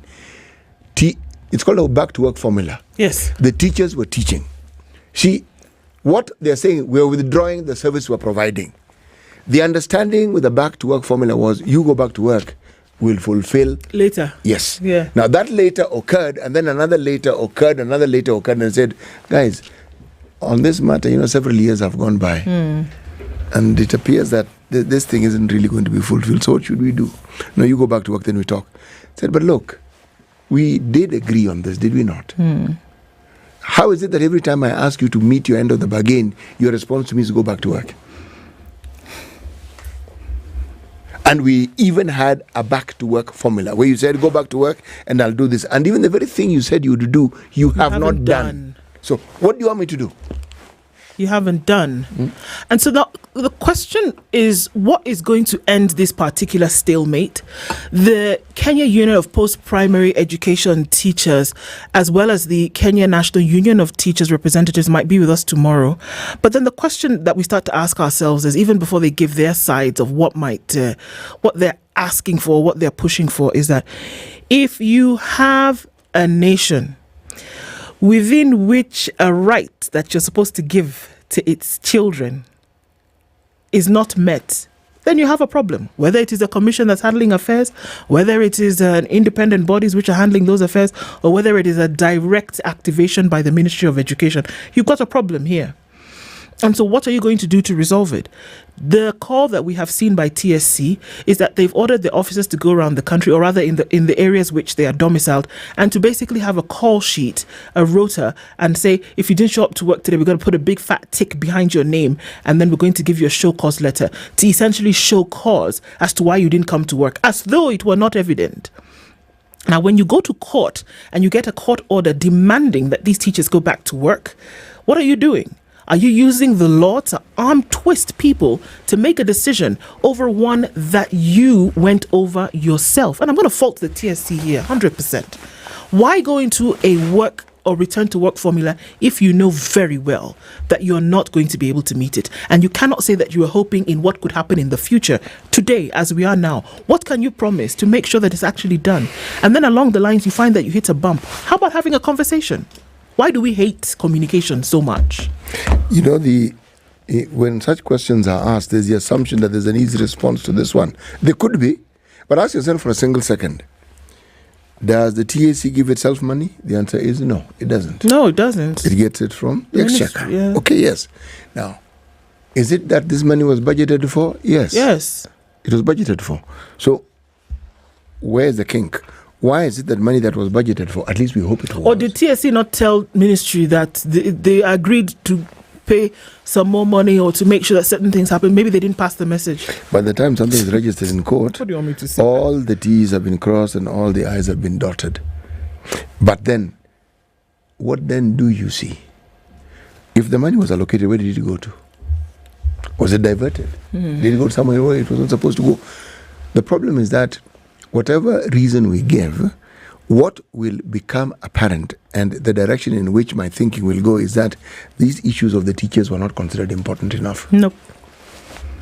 But what are you met with? It's not just teaching. Anybody can teach. If you know you don't want to do then we can get rid of you and we can get somebody else to do the job. Yes, we can. That's the escapist. That's the attitude that we deal with when we see things like this. Instead of dealing with an uncomfortable situation head on and seeing the ways in which you can sort it out, we want to run away from it and essentially kill a mosquito with a sledgehammer. There are ways. Did you not see the issue with the doctors? We'll get other doctors from Cuba. You're thinking, guys, for heaven's sake, we have doctors who the government has trained and don't have jobs. They are asking you to meet an obligation. And how do you have money to pay these doctors you want to bring in, but you don't have the money that these doctors want to pay them? What logic is this? It's not logic. It's total, complete confusion. And you can't tell me that there are folks who sit crunching the numbers, crunching the ideas day after day, morning after morning, and that is the response that you come up with. Well, rather than do what it is that we are supposed to do, how about we get rid of you who is asking for your own rights then to be put forth? Isn't it bizarre that a person asking for their right is suddenly a villain? Yeah, and then you're targeted. Yes, suddenly you are, as we say, the bad person, and you're the person who must be gotten rid of because you are now disturbing the peace. You are doing the very thing that no one wants you to do. How did we get here? How did we get to a position where the consequence of our education as we see it is that the public sector, where for the longest time the vast majority of people have found solace and have gone to get educated, keeps diminishing in terms of value. It's a complete inverse from an earlier time when the place to go to learn was a public school. That is the place to go to learn. Now we've invested completely. I was thinking about this matter yesterday evening, and I was asking myself what it is that gets someone to the point where you're in a position of leadership and the very leadership role that you're supposed to perform, and which is demonstrated by the concern and the implementation of things that would actually benefit the citizenry, is the least of your concern. Everything else other than that, you do not give a hoot. I thought before that we were looking at a situation where there was disengagement from priorities, that it was things like this were not being prioritized. And whilst I still think that, I think that in addition to these things not being prioritized, that we've gotten to a place whereby they really are not cared about at all. Because if you did, we would see a very, very different way of doing things. If it was that people cared, I mean, just look at the situation whereby we are in September. Come Tuesday, come Monday, we'll be in September. All right. And KCSE, as we know, is high octane, fast moving. People are stressed. People have been reading for the last 6 months. People want to be able to attain that A, and that they know that the whole of second term going into third term, and then the whole of third term is purely for revision under the guidance of teachers in school, because you're in school while all of this is happening, under the guidance of teachers. What do you think it does? And let's go to the students at this point. What do you think it does for KCSE students, the almost 1 million of them around the country today, for whom majority of them are in public schools, or maybe, a lot of them are in public schools. A lot of them, I'm going to say the majority. I'm not sure about those numbers, but a lot of them are in public schools today. We've gotten to a point where it's almost at almost 50-50. Yes. Right? Teachers who will guide in this revision are not in school today. No. 1 week down the line. By the way, all this thing that we've been talking, a week has passed. We're going to get to next week. We don't know if the stalemate will have been come over. We don't know. They've got 7 weeks left in the term at the end of next week. And this hullabaloo still continues. So I keep asking, prioritization of certain things, the very foundational pillars of this society are being knocked down every single day when we ignore what needs to be done. That's what you're doing. You're eroding the very fabric, the very foundational fabric of a nation when things like education and health and their priorities are not met. And we do fanfare and we say a meeting went well into the night where both sides then were not able to agree. What are we talking about? Who's thinking about these kids in school who have things to do? Who's thinking about these kids at school who then will deal with a huge psychological burden where they feel as though they did not get enough time? Those are the questions that we ought to be asking, where people need to take their egos, put them aside, and actually deal with issues head on and sort them out. Why agree to a CBA if you know very well that you're not going to be able to fulfill it? They will not put their egos aside. They won't. And the reason why they won't is because anyone who is in a position of authority and power think they can get away with anything they want to do. So long as they think they can get away, we'll continue seeing this nonsense up until the time when it is clear that you will not get away with it, that you will be held to account. That's when people will do what they're supposed to do. Because remember the discussion we've had around the 650 billion that is allocated to the education sector. Okay? And we asked the question, does all this money actually go into the education sector? Yeah. And if it did go, what would we expect to see? Yeah. If it did go, what would we expect to see? Yes. Okay, let's take a break at this point. We're going to open up the phone lines when we come back. And teachers, where are you? What is the issue here? And what is the hope in terms of what can be done? Let's talk about what your position is, what can actually be done, feeling for the students, because we've heard that quite a number of teachers are wishing, we wish you could be in school, but we've also gotten to the point where our needs actually need to be heard. Phone lines will open when we come back from this. It's 8:30.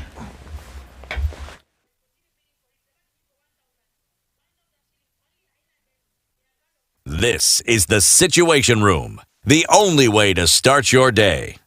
Nairobi, get ready. The Cradle Study Abroad World Fair is coming to you. Meet top international universities, apply on the spot and secure partial scholarships. Get student visa and accommodation assistance all in one place. The Cradle World Fair will be held on Saturday, 31st August from 11 a.m. to 4 p.m. at Gallant Mall, Parklands, Nairobi. This is an invite-only event. Make sure to register by visiting www.cradle.com or call 0799 000 444. The weather with SpiceFM.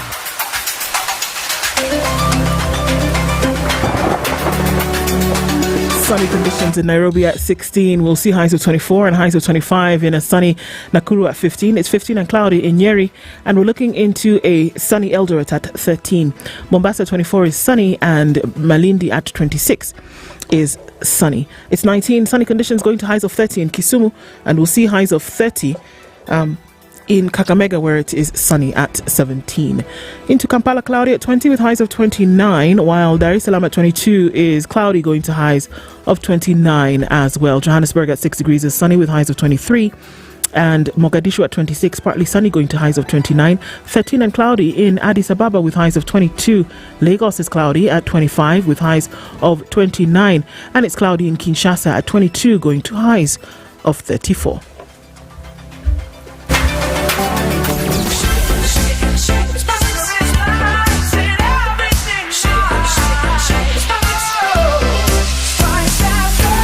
Spice up your life.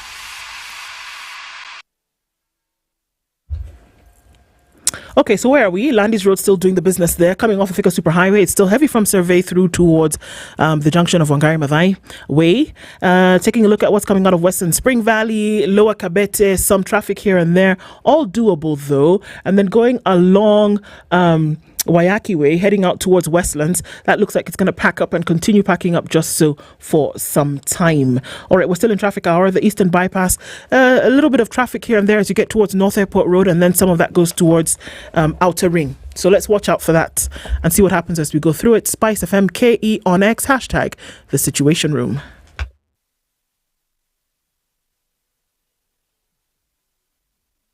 Mature, intelligent talk every morning. Spice up yourself.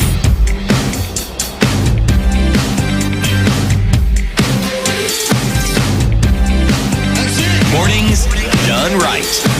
94.4 Spice FM, Nairobi. Okay, so we'll open up the phone lines in just a minute. It's 0719-012-600. And hearing from you this morning in terms of what needs to happen, in terms of what teachers are actually saying, and that it's not just a back and forth situation whereby, okay, well, we're just going to play hardball and not wait and see what can actually be done for us. We're not going to go back to school. Some have said they would go back. Others have said, not again. We're not going to go into the situation again. So we'll hear and take calls from you this morning on 0719-012-600. If we look at some of the things that were said yesterday, and coming from there's anxiety among candidates and parents as teachers stay put. Now, candidates preparing for this year's KCSE examination have been hit hard as the secondary school teachers strike entered day 3. Today is day 4. Whilst some students have resorted to learning on their own in school, others have remained at home. So that's the situation. Some in school reading on their own, others, well, they've not gone back to school. KUPPET has maintained that members would not resume teaching until the government meets their demand. Striking teachers in Eldoret ejected teachers from classes before ordering learners to leave the compound. Kisumu City main bus park, many students were seen heading home after they were released by their institutions, while others claimed they had been turned back by the guards. In some schools, only a handful of management, teachers and volunteers are keeping operations running, while Form 4s struggle to complete syllabuses.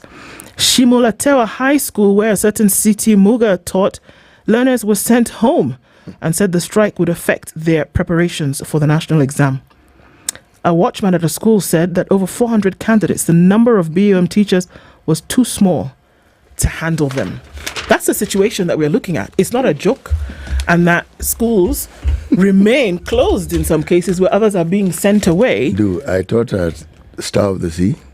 Did you not teach at Shimulatewa? No, Technical High School, Aga Khan High School. It sounded like you could have taught there. I figured you figured, is it at the coast? Yeah, it's just like those guys, you're from America. You must have taught there.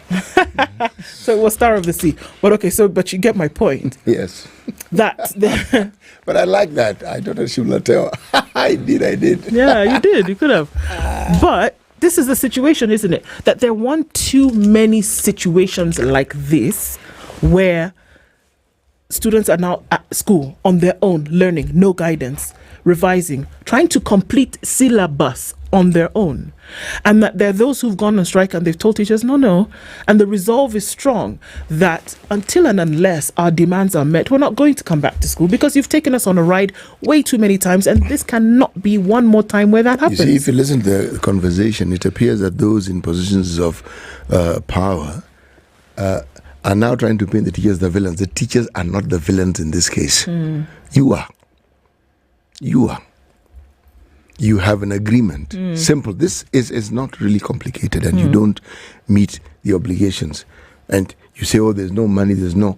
if there genuinely is no money, we would see it everywhere. Yeah. You cannot tell Kenyans that there's no money when you see pockets of activities. Money is being splashed left, right, and center. Then you're telling them there is no money. No. It's hard to reconcile with. We're taking your calls on 0719-012-600. Ali's on the line. Ali, good morning. Good morning. How are you doing? Fine, and you? It's a long time. Yes. I've always been Ali's listening been a to you. long time. How have you been? I'm fine, but last week and early this week, you are up here in Mombasa. Yes, there was a problem, and I believe it has been sorted out. The problem has been sorted now. Yes, 2 days ago I was listening to you. Yeah. Now let's come back to this pictures issue. I think this CBA has been done some years ago. Yes. And the question where there is money, where there is no money, it does not arise here. It is something that has not just come right now as I'm talking to you. I need you to give me 200 million. No. It was there, it has been planned, and the government has to budget it, and it's supposed to be there. So the issue of telling us there is no money it does not come into our mind at all. One, the teachers have talked to them before, and they have agreed how much amount of money every year they are supposed to be given, whether it's in allowance or in increase in their salaries or whatever it is. So if this government cannot keep its word for the last 3 years, then are we going to say this government will keep its word today and tomorrow? That is my question. Where did they go wrong when they signed this agreement, CBA? Thank you. Thank you very much for those. I mean, and thank you for your comments on that, Ali. And I think that's the question. This was not just something that came out of the blue, you know. This was something that was actually mentioned. It has been mentioned, like we said, it didn't start to bubble just a minute before this was brought into the public. It started a while ago. We're still taking your calls on 0719-012-600, and certain things need to be visited. And when you see strikes like this, when you see, you know, public murmuring like this, and in this case now shouting, you often want to ask yourself, okay, are these then signs? These are the fevers, these are the headaches that you get that then tell you that, you know what, this thing actually needs a radical surgery. Something needs to be done, so that at least we get to the place whereby the status quo is that we have a flowing system. We have a system whereby things that you said were going to be done would be done. When we talk about a free education in this country, and you want to ask yourself, is it actually possible that something like this can be done? Is it possible that free education can actually happen in this country? Which one will you talk about before you get to the other? We want to talk about free education? Do we want to talk about capitation? Do we want to talk about paying teachers? Do we want to talk about having their needs met by the TSC? Which, whether you want to look at it or not, TSC is a commission, yes, but it's still under the auspices of government. It is. It is. It is. So which one do you do first and say that there is priority that is being met across board? You know, this isn't one of those problems that is impossible to solve. Not really. And the reason why I say it is not impossible to solve, because every time we talk about budgeting and we talk about expenditure, there's always the assumption that the money is never enough. Actually, it isn't. There's an entire discipline called economics that focuses its understanding on scarcity and the allocation of resources. Allocation because resources are scarce, and for them to meet the needs of everybody, there has to be somebody who has an understanding of how best they can be allocated. Now, everything that we're talking about here arises from a budget that is given, a costing that is given. I'm hoping that there is a costing that is given to determine what exactly is required for the millions of learners in this country to actually manage to go and get the education that they need. Okay? I'm saying this because that is where the budget now would come from. But despite the problem of collecting and meeting the targets of revenue that we've set, every single year, the thing that the Auditor General does without fail is point to monies that are in the education sector that go to things that have nothing to do with the learning of students. For instance, a fake school, that has nothing to do with the learning of schools. No, it doesn't. Okay? Paying or capitation. Students. Yes. Giving capitation, that has nothing to do with it. But let me now repeat myself for the umpteenth time. There actually has also been no demonstration as to how it is, whatever money it is that has been spent or has been spoken of as having been spent, was actually spent in the manner it was intended. Because if you talk about a shortfall, then show us what it has done, okay? And then say, this is what we planned, this is the amount we've spent, and the shortfall comes about as a result of this. And this is what we need. Yes, that discussion, I haven't heard it. Maybe someone who's listening has heard it and has the details of it. It would be good if they provide it so that I can also understand it. Let's hear from Brian, who is in Qatar. Brian, good morning. Hi, good morning. Good morning. Good morning. Thanks for calling in this morning. I'd like to hear your thoughts about all of this and what's going on. Most of the time we normally take things for granted, and I will say this. Most of the institutions and the things that people normally do are a reflection of the leaders that we have.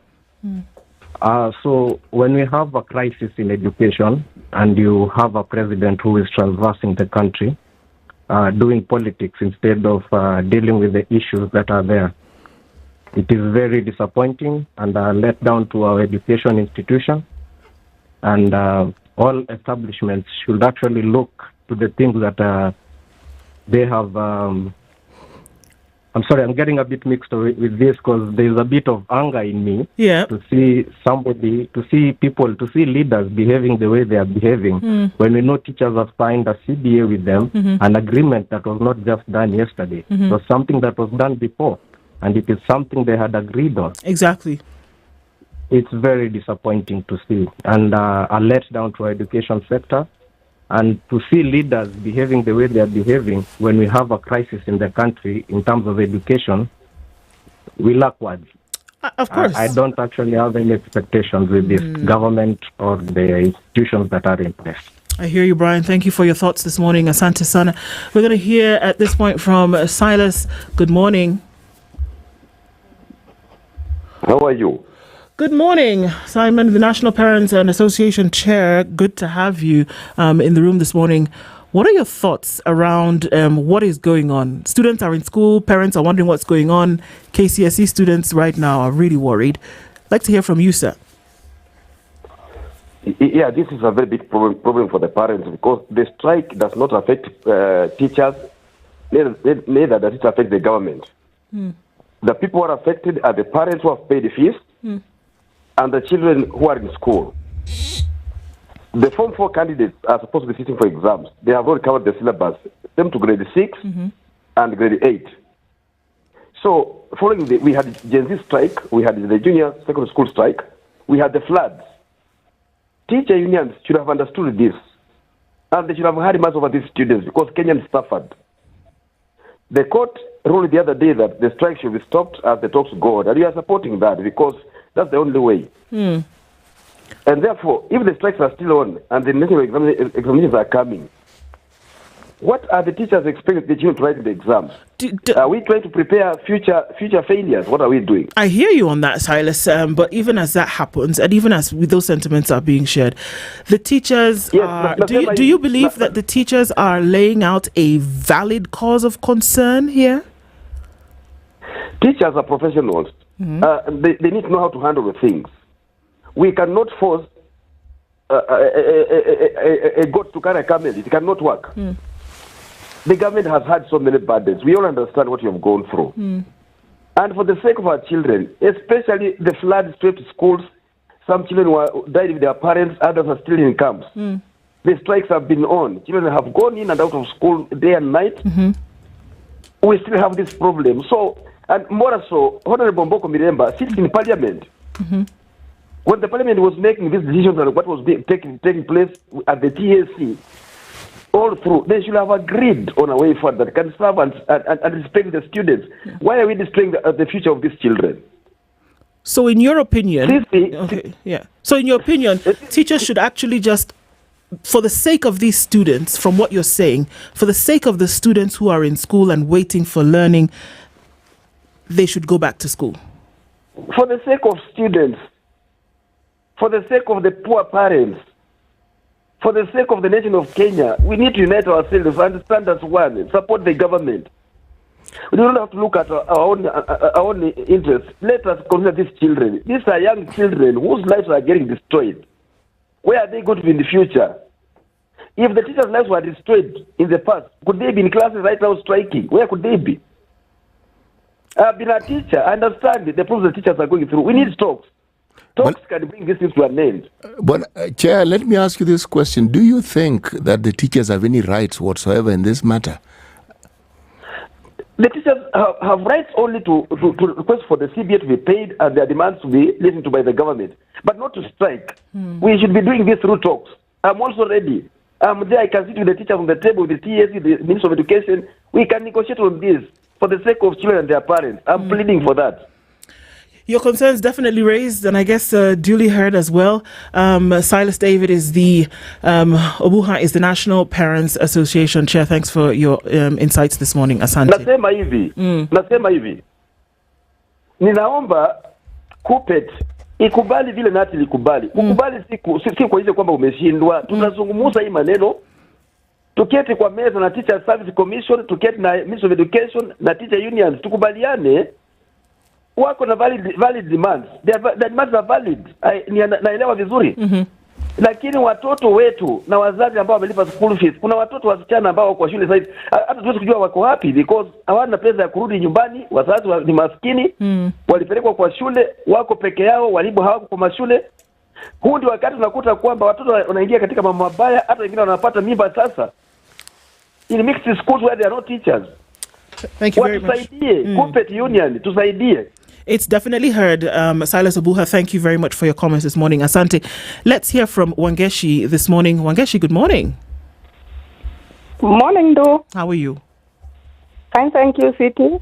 I'm very well, thank you. And how are you doing today? I'm very well, thank you. Your thoughts around this, Wangeshi? So now, mine is very brief, yeah? I think this disruption should cause stakeholders in the education sector to really take a deep dive. And one of the problems, and I think that's a major one that afflicts the education sector in this country, is that it operates as silos. You know, you've got the students as one silo, you've got the parents as one silo, you've got government as another silo. You know, and I think it's about time even parents start caring about teachers' welfare. Yeah. You know, it shouldn't be that just because they have paid school fees for those in private schools, and even in public schools, there's a small child I normally help here and there. I pay school fees. Yeah. In public schools, especially kindergarten, the PP1 lot. So it's time for parents now to start asking themselves, what is our role in this? How can we help so that we create an ecosystem, an organism between students, government, we parents, and other stakeholders, schools, you know, so that we don't continue having this disruption over and over again. Yes, your previous caller spoke sense, but only from the standpoint of students and government. It's about time parents also came in and said, "What can we, without politicizing and becoming an extended arm of the union? Yes. How is it? Can we get ourselves together? You know, we are too laid back as parents." We expect teachers to do the job. We expect government to do the job. We just sit back and say, "Oh, wamerudi nyumbani." Oh, you know, it needs to stop. So parents needs to be like a message. Parents need to be involved in this conversation as well. All right, and take teachers into consideration. Wangeshi, thanks so much for your comments. I'd like to hear from others as well this morning. Thank you for calling in, Wangeshi in Nakuru. Let's hear from Dennis in Bondo. Dennis, good morning. Okay, how are you? Very well, thank you. How are you doing? I'm doing well. My name is Dennis Rapenda. I'm calling from Bondo. Yes. Yeah, you see, the previous caller, Mr. Silas, that is the most insensitive Kenyan I've ever listened to. How so? You know, when we are talking about DCBA, this is something that was signed some years back. Yes. Nothing stops the government from calling the teachers union and explaining to them that the date is nearing, but we don't have these funds. Yeah, you see, when we talk about teachers, they are not just teachers, they are parents too. Now, when we talk about students, they are future teachers. So we can't tell teachers to act on sympathy, just do it for the sake of students. Yes. They are also parents. Their students are in school. Yes, so we must have a society where we stand by our word. It is the government that signed the CBA. If there are reasons as to why they cannot implement it, they should not run to court. They call the same people they were on the table with Explain to them the terms.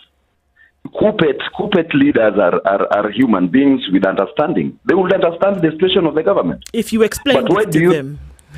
You explain it to them. That is the society we would like to be in. Not where I promise you everything, then I run to court for protection. And the judge who issued that order was also as insensitive as Mr. Silas. Otherwise, thank you for contribution. Dennis and Bondo, thank you very much. Let's hear from Paul in Mombasa. Paul, good morning. Good morning. How are you doing? Great. Thank you for this opportunity, and I agree fully with Dennis on the sensitivity of Mr. Silas. And I think these are the kind of leaders that are failing this country. The Jezis were on the road the other day, and the same people are the ones who are protecting the government, saying that we should just give a government a chance. Yes, an opportunity, yeah. This is the government that we're giving opportunities, and they keep telling us they inherited these things. They inherited some of these problems. You don't get into an office not knowing what you're getting into. So if the government got into this, they have to sort the teachers, and there's no sympathy, while the same teachers are parents, and they have children, they have to take those children to school. Yes. So if we sympathize with the children, so-called thinking that the teachers don't have children at home, who is going to take care of those children for the teachers? Yeah. So I think it's insensitivity of highest order and insincerity of the highest order too. On the side of the government, they should bite the bullet and sort the teachers. Because this is not the first track. This is not the first strike actually, and it's not the last. We are going to have so many if we are going to continue with this bad governance. Thank you very much for your thoughts, Paul. Asante sana. Okay, well, interesting to hear. I mean, that there was something that you agreed on. It is necessary for you to keep that which you agreed on. Let's look at some of the comments that are coming in on socials this morning. Quite some people have a number of things to say.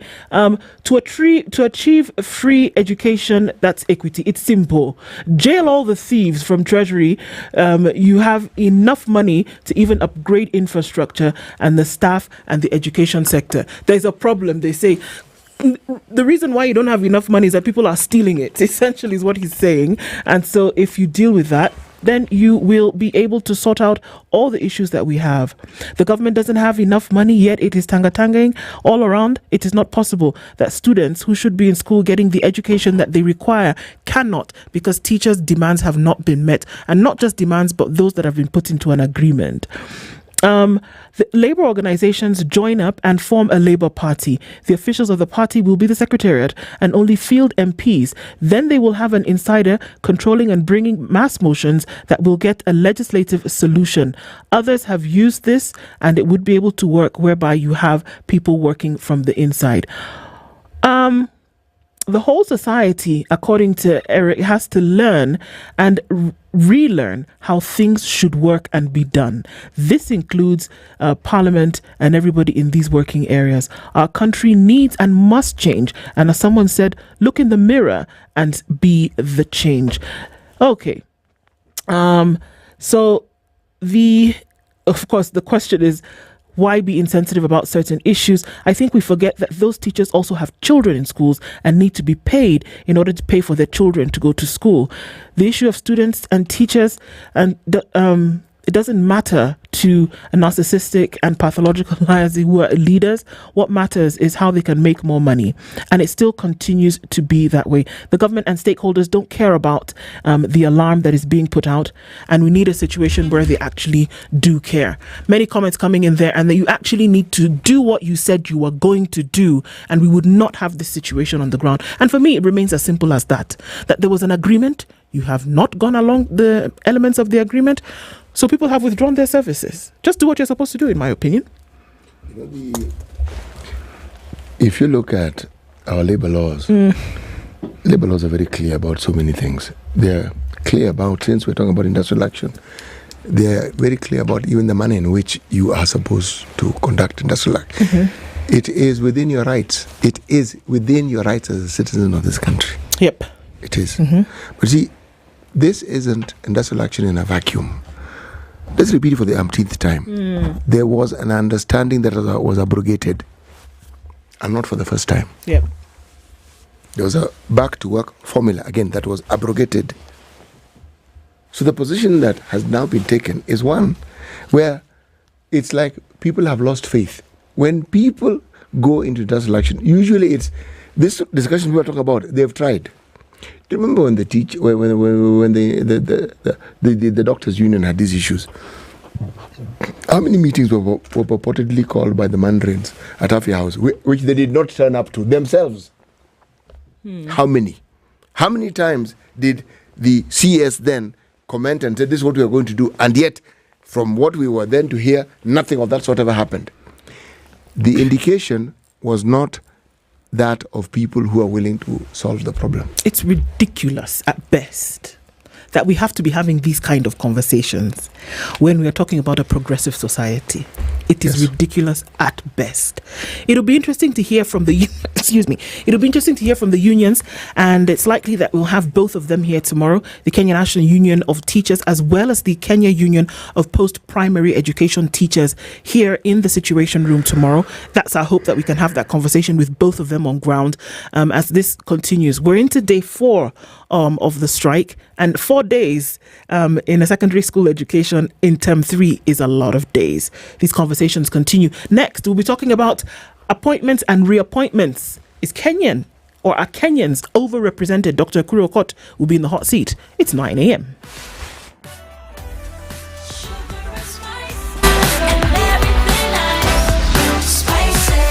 Spice up your life. It's now 9 a.m. Get effective relief from strong pain with Panadol Extra. Panadol. Relief starts here.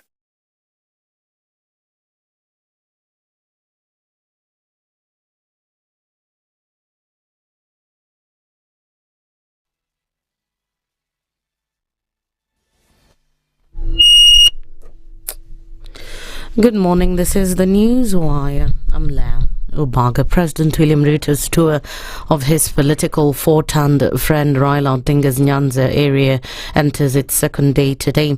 Ruto will be in Homa Bay for a series of activities which include the commissioning of the Oyugis water project and later inspect the Homa Bay fish market. He will then launch the Rusinga Ring Road before wrapping up the day with a Thanksgiving ceremony of Treasury Cabinet Secretary John Mbadi. Tomorrow, the president is expected to be in Siaya County.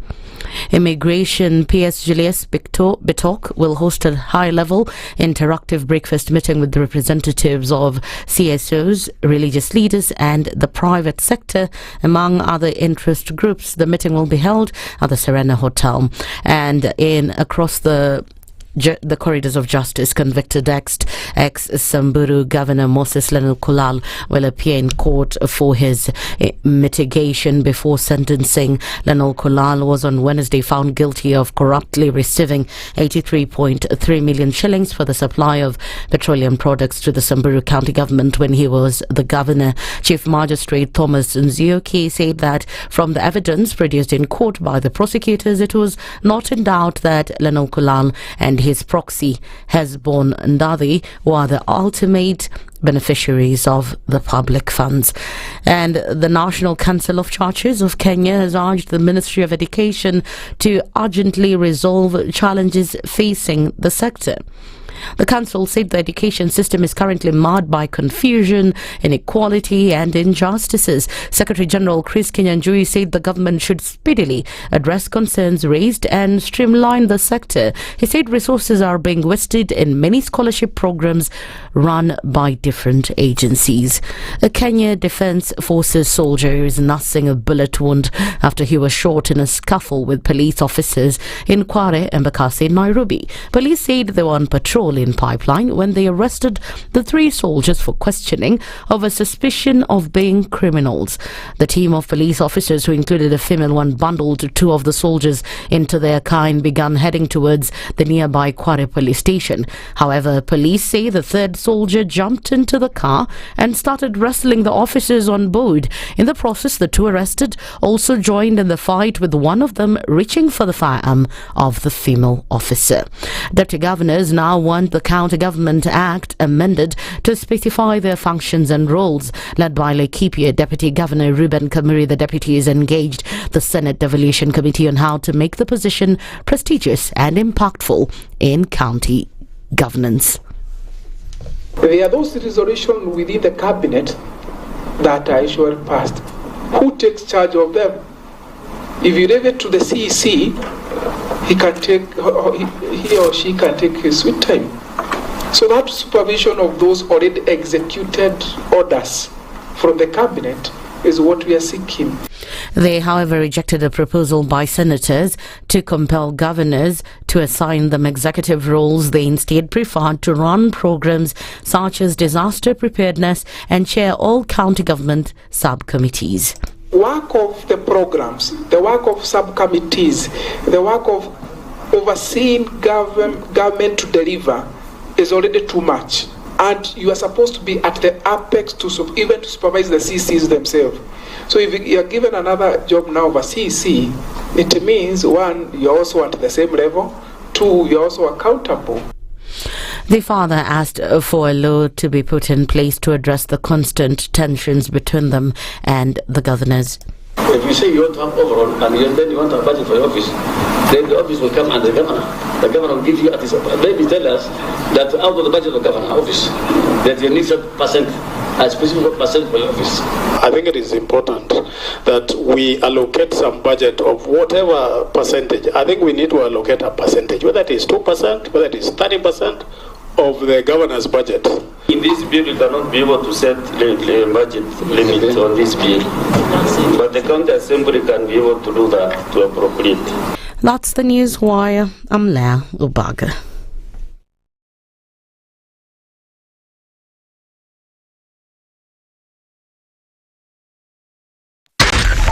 .4 Spice FM, Nairobi.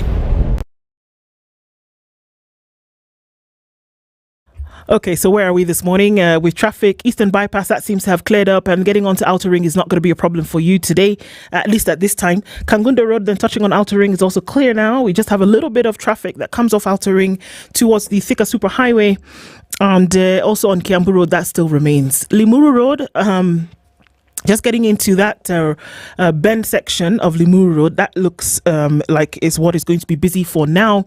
And then as you're coming off of Ngong Road, just at that junction between Junction itself and Naivasha Road, there's some traffic there coming in from Kikuyu. So we're going to keep an eye on this. There's some traffic that is not letting up here.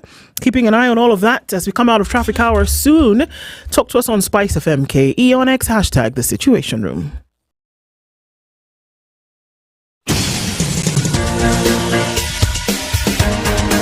This is The Situation Room, the home of hard-hitting political commentary and penetrating insights about the state of the nation. This is a talk radio experience like no other. The Situation Room, a place for hard truths, debates, and elevated conversations. The Situation Room, witty, political, engaging, deep, controversial. In the room, we have C.T. Muga, researcher, academic, seasoned political observer, a fountain of wisdom in these politically uncertain times. Ndu Oko, Nigerian by birth, Kenyan by choice, communications expert, Pan-Africanist, a truth seeker and believer in people power, and Eric Latin, agent provocateur, the man in the chair, seasoned journalist, news hound, a man who believes in punching up, not down.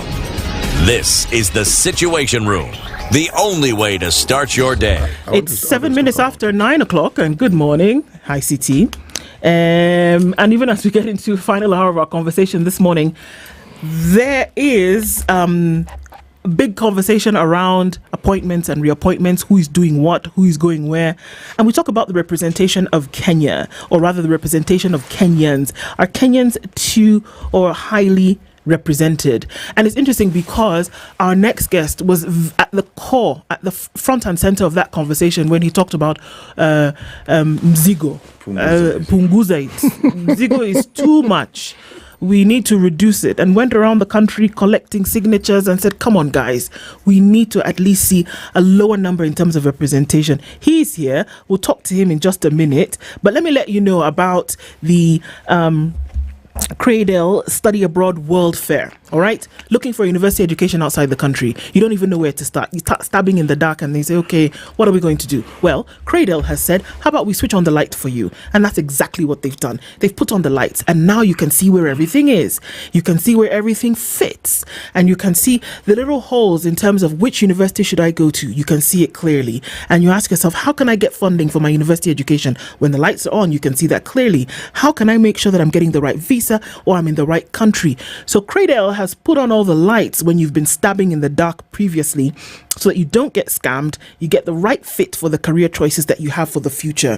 And all of this comes in the Cradle Study Abroad World Fair that takes place on Saturday, the 31st of August from 11 a.m. to 4 p.m. at the Gallant Mall in Parklands. Universities will be there from the US to New Zealand to Cyprus to Germany, across the world, and these university representatives will be there to have a chat with you. So you can come on down, talk to them, find out where they've put on the light and what fits where for you. Don't get scammed. You can sort out your admission and go home that day with your admission already accepted. You can get information on scholarships. You can also get information on accommodation and visa. Everybody will be on ground on that day. What we need you to do in order to get us the information and get an invitation is register on www.cradle.com, and then you will then get your invite, and then you can head on down to the Gallant Mall on Saturday morning. You can also call 0799 000 444 and get all that information locked and essentially loaded. All right, so we're getting into representation and overrepresentation conversation.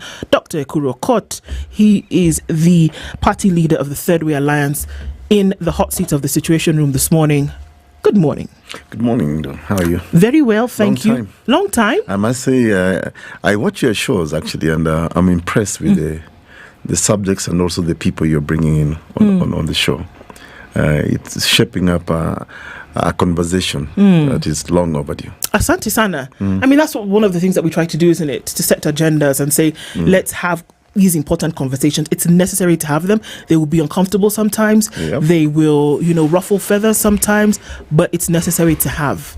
And here we are with a conversation that you probably will ruffle some feathers with this morning. But still, again, necessary to have. So thank you for that, and thank you for being here. And so we register our thanks by giving you the proverb today, and CT is going to do that as it welcomes you in, and you can tell us what you think about it. Our proverbs for the whole of this week, the week ending tomorrow, are from the People's Republic. I like that. People's Republic of Algeria. A very interesting country. Really, really, really interesting. Cross the loud river and don't cross the silent one. Cross the loud river and don't cross the silent one. Yes. Wow. I hope I'm not too slow this morning. Let's see. To appreciate that.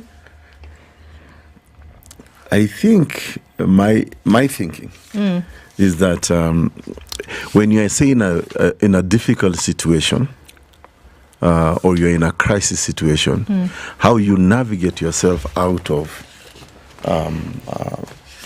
a bad situation or a troublesome situation is probably the best thing you can do, as opposed to when you are calm or peaceful. I don't know. This is the beauty of asking people to give you their opinion, because you will hear of interpretation you would not have thought on, and it's wonderful. Thank you. The human mind is an amazing thing. It's a good interpretation. Thank you. It is. But what did they mean, the people of Algeria? It could have been anything. It could have been anything. It would have been exactly what you've said. Yeah. Yes. Yeah. I just thought maybe at a time of peace, why do I need to struggle to? Yes. But when the river is so loud and I'm challenged, that's when the real human challenges. Precisely. Yeah. I cannot tell you what the Algerians meant. I can tell you how I see it. That's the best I can do. Yes. Okay. No, it's audible. Yes, you are. You're fine. Okay. So, even as we get into this, let's just do a little bit of background. When we talk about representation and over-representation, reappointments and appointments in this country, all pointing to representation, because one would assume that you're either representing a person or you're representing an idea for the fostering of government in this country. Or representing a region. There you go. This is coming off of the president about a month ago in a repetitive nature where he spoke about austerity measures being brought into the country, number one. Number two, cutting, and along those lines, cutting, coats according to your cloth size. But then in a very short period of time, we see that this has gone against the words that he had spoken before.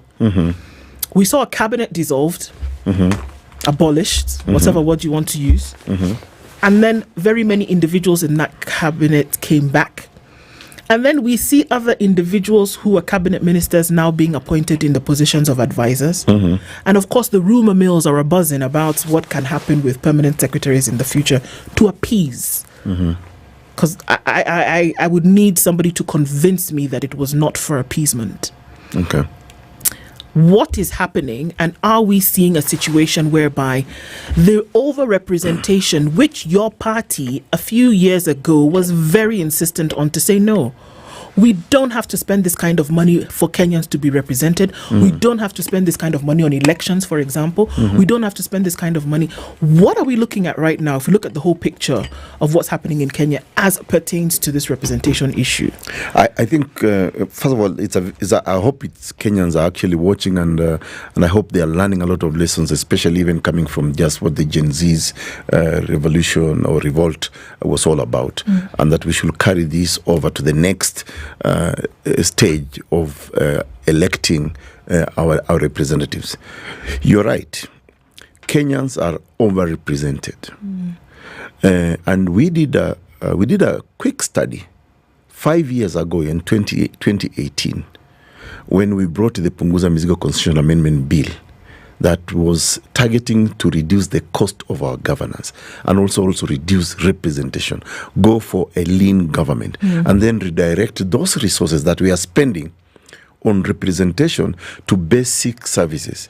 And we challenged Kenyans that at independence, we talked of eradicating at least three things: poverty, ignorance, and what? And it was health, education, and ignorance. So, and we feel that a lot of money today is actually going into recurrent expenditure, because that's a fact. Yeah. Even the county governments today, despite devolution being one of the brilliant ideas Kenyans came up with, a lot of money is going into recurrent expenditure, not development, to address those independent promises. So what has gone wrong? What has gone wrong over the years and over the decades is that government has become a business, and there is capture of the state by a few individuals. And that's why you'll find these few individuals have become the fixtures in our public institutions. Today, it's like we cannot speak about Kenya without mentioning certain names. They must be in government. So, for example, the recent appointments, and I'll come to the question of the president dissolving or sacking his entire cabinet, But look at the people he appointed from the opposition. There have been governors for at least 10 years, talking about Oparanya, Hassan Joho. Mbadi's been an MP, I don't know for how many years, 15 years. Opio Wandai, the rest. So there are people who have had privileges. They have had opportunity to actually serve the country and serve Kenyans. But again, if you really analyze, it's like you'll say, okay, fine. The appointment of these people, bringing them into government. What transformational agenda or change can I associate them with when they were governors, when they are members of parliament, whatever the case may be? They said Oparanya was one of the best-serving governors in Kakamega County. We saw many things happen. Yeah, but we also know that EACC is actually was investigating him for theft of money. That we also know. I don't know whether that was... the ODPP dropped the charges. Well, conveniently, just like they dropped many other charges, not only Oparanya. But now, let's go to the question of appointment. The president resolving of his cabinet. You see, one of the things in our constitution under Article 10 is accountability. Now, did the president give an explanation to the country why he fired his entire cabinet? In the Gazette? He never gave an explanation. I don't know. I didn't see a reason why I'm dissolving. Is it because I lack confidence in you anymore? Or is it because you are not delivering anymore? And then secondly, now on reappointing some of the cabinet members, he did not explain, for example, why he did not reappoint the others. So is it, for example, an indictment of the ones that have not been reappointed, who were previously in the cabinet? And what is so special about the few that he reappointed from the previous cabinet that he dissolved? So he ought to have given an explanation. He did. Okay. In the Gazette notice. In the Gazette notice, he talked about mismanagement. He talked about, It was general, but he did state. lack of accountability. He did not state that he was preferring each issue to a particular individual, but he kept it round. In the Gazette notice, he mentioned lack of transparency, mismanagement, lack of accountability, etc., etc. And on these grounds, then I, as the president, have chosen to send everybody home. I mean, I'm paraphrasing, but that was the main gist of the notice. Do you honestly buy that? What else is for sale? I mean, this is what else are you offering? What else are you offering? Let's see if we can purchase. You see, and of course, that again takes us to the point I made earlier. That, okay, fine. If it was mismanagement, lack of transparency, and then I'm dissolving the entire cabinet, meaning all of them were not transparent, were not accountable. But then you reappointed people from the same group that you had said were not accountable, were not transparent. But he never gave explanation. What's so special? For example, about my brother Haden Dwale, my sister Soipan Tuya, and Kindiki Kiture. Nothing personal, but at least that explanation, that accountability is what our constitution requires of a president, requires of anybody holding public office. That was not given. So it was, in my view, political expediency. And right now, I mean, people would not say this, but, since we're in the situation room and we can always speak our mind, there's a lot of disquiet among those people who are not reappointed. And there's a lot of lobbying that, okay, at least tupatie kama atakanikaamba senatorial position nini. Shouldn't there be, though? Imagine if you were in a group of 24, 25 people and then everybody was sent home and then certain numbers from that group then came back and then we're seeing murmurings. Surely, would you not complain and say, hang on a minute, you are accountable and I am not? Back? Are you are transparent and I am opaque? Why have I been left out? Well, but the president is the appointing authority. Yeah. And I think he uses his political prerogative to say, okay, I want so and so, in a position. Like now, I'm told like some of the former governors are lobbying to be appointed into board membership. But let me ask you something, Daktari. The president is not the appointing authority. He is. No? I know that's what the constitution says, but he's not. It's Parliament that's the appointing authority. Parliament only recommends. Now, you see, let me explain to you. I'm being facetious. And I'm being facetious deliberately. And we'll come to Parliament, but I like the fact that you're not bringing about Parliament. Yes. Vetting. I will come to that. Yes, because it's a very important. Because vetting, by its very nature, is supposed to unearth whatever it is that we need to know about the people who have been appointed, and to determine for ourselves whether they are fit for the task or not, generally speaking. But we know what our processes are like, and that is the reason why I have said they are an appointing authority. You will find every once in a while a rare occasion where some unfortunate individual. In fact, I've come to this belief that those individuals are appointed deliberately so as a red herring, just to determine, to show that some people are, not everybody who is appointed gets what? Vetted and gets a pass. Yes, so that I can say at least I gave it. Because in all honesty, I've seen it on two occasions. One, when we're trying to determine who should be ambassadors, God knows where and where, and recently.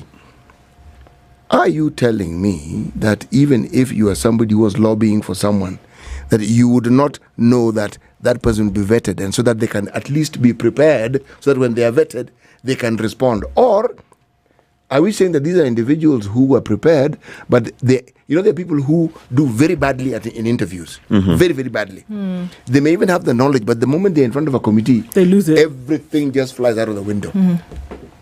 But when your appointment or vetting rate is 99.9%, you're an appointing authority. You're not a vetting authority. Not to mock anyone, I don't know whether I remember watching the vetting, quote unquote, because for me, I don't think there was any vetting to begin with. When I watched the so-called vetting of a guy who was supposed to go and represent us in DRC, but could not explain what GDC means. Yes. Or per capita. Me, I'm with him. Even me, I don't know what GDC is. GDP, not GDC. No, GDP, I know. Okay. Per capita, even I know. No, but then you're going to be our economic representation in another country. How could you not know such basic economic terms? They asked him the wrong questions. But anyway, be that as it may, City, I will give you a simple explanation why Parliament is not the appointing authority. Parliament today in Kenya, as we speak, is an extension of the executive. It's been captured by the executive. The first thing that Kenya Kwanza administration did, remember, Kenya Kwanza administration is not the majority in Parliament. Well, it wasn't. I think now it is, and now it's even double majority after the capture of ODM, especially in the recent happenings. So now it's just a walk in the park. So Parliament being captured was not even able to actually interrogate the capability or the suitability of individuals to be appointed into public office. Remember, Chapter 6, which is, I think, maybe one of the geniuses of our Constitution, speaks about you when you occupy that public office. We must actually give you respect. You must not be a person that when we look at CT occupying a certain ministry, now we start thinking, hey, how did he end up there? Surely. No, I'm just... I'm agreeing with you saying, surely, did they not have anybody else? Exactly. Yes. So those are the questions that, come up. So, for example, think about the recent revetting of some of the reappointees. Now, Wetangula even lost his skill as an advocate. He couldn't interrogate that, okay, for the last 2 years, Kenya has been in almost an economic meltdown. Yeah, we're talking about the high percentage of unemployment. Yes, we're talking about people on the street demonstrating because of hardships. How did you make 150 million in a year? Okay, fine, 2 years. Or 2 years, whatever the case may be. We were also told the coffers are very empty. And therefore there was no money. The economy is struggling.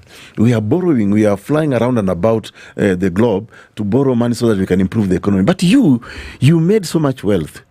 I mean, 150 million, 2 million, 200 million is not a small change. So if you are that a genius in, for example, empowering yourself economically to make such money, how is it that in your ministry you're not able to perform? Because that's a miracle in Kenya in the last 2 years. It's a miracle. Yeah? Because even for us who go to the courtrooms and the court corridors every day, it's difficult to make such amount of money unless, of course, you strike some deal, and it has to be a really good deal, But because today, even any lawyer will tell you that, yes, we have a lot of work from clients, but to get your fees paid is a bit difficult because people do not have money. So how is it that, for example, somebody appointed in the ministry, I've never seen Kindiki in the court corridors. He's busy in the ministry. But I saw, I've never seen him even argue a bicycle accident claim, accident. But maybe he has a firm and he has lawyers who do that. Yes, he has a firm, but then again, of course, then it cannot be your money. So, now not to demean anyone, but I'm just saying, we must be able to know you for having done something. And the wealth that we see with all with our cabinet ministers and our government, these are representatives. I ask myself many questions. These people are not Mark Zuckerberg or Elon Musk. What industry are they actually running? That's a question many Kenyans ask. Now, when you had a manifesto, one of the things that what the manifesto was known for was very simply put, you wanted a lean, effective, efficient government. Yeah. Okay. Absolutely. Now, tell me, in a situation such as the one we find ourselves in now, Daktari, what would you have prescribed that we do? You see, I use for a simple example. As a president, Kenyans have provided me with a free house, big, security, motor vehicles, Free to you, you don't have to pay for it because Kenyans have paid for it. Kenyans are paying for it. Yes, yes. So why should I be paid 2 million Kenya shillings or even more? Or allowances when I travel? What is the opportunity for me to spend my own money? When everything is being paid for. Everything is being paid for you. And remember, there is the Retirement Benefits Act that will look after you once you leave office. So for me, as a president, I will just do with an allowance, a peppercorn, whatever, to say that at least, because I know I'm being looked after, I don't have an opportunity even to buy you city water. First of all, if you are lucky, we are meeting at in our social places that I can buy you a drink or whatever. I don't have that opportunity. So for us, we are very keen that we need to reduce the cost of this governance expenditure in some of these, especially on personalities.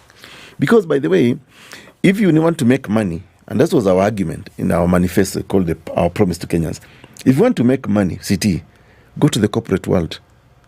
Not in the public service. Public service is not a place you come to make money. In the public service, you actually come to serve and to change people's lives. That's why we talk about roads, education, health, and all those issues. Equal opportunities. For example, one of the things that we propose and we justified is that education is an investment to any country. Anywhere. You encourage education, research, and then link research to industry. That's how countries develop. Yeah. That's how countries prosper. Yeah, that's how countries can actually manufacture and produce. Now, in Kenya, we don't even link education to industry at all because we are making education so difficult to acquire. Today, it is very sad that you'll finish Form 4 and your next biggest headache is, can I afford college fees? Will I be able to? Exactly. And then we also recognize at the same time that Kenya is a poor country. So you have got a parent from let me just name my favorite place, like I like Todonyang in a far part of Kenya, where you're not even able to fix security because of cattle rustling or cattle robbery with violence that people call cattle rustling, which is not really cattle, But then you send such a kid who has studied so hard and then admitted to the University of Nairobi or Kenyatta or whatever, the university, then you expect them to still pay money. Why is the state not actually investing in that person? You train a doctor for 5-6 years. Yep. And you expect this doctor to now look after the health of the nation. But then you are not able to just conclude a collective bargaining agreement with them. When you are already admitting that we are losing too much money daily to corruption. And you have thousands of people who are representing these Kenyans who are actually supposed to be getting this job done. We did a study, though. Yeah. We I just picked about 3 countries, actually. We looked at the United States of America, which people, of course, say, the biggest democracy, progressive country. Population of America at that time, when we looked at it, was 350 million.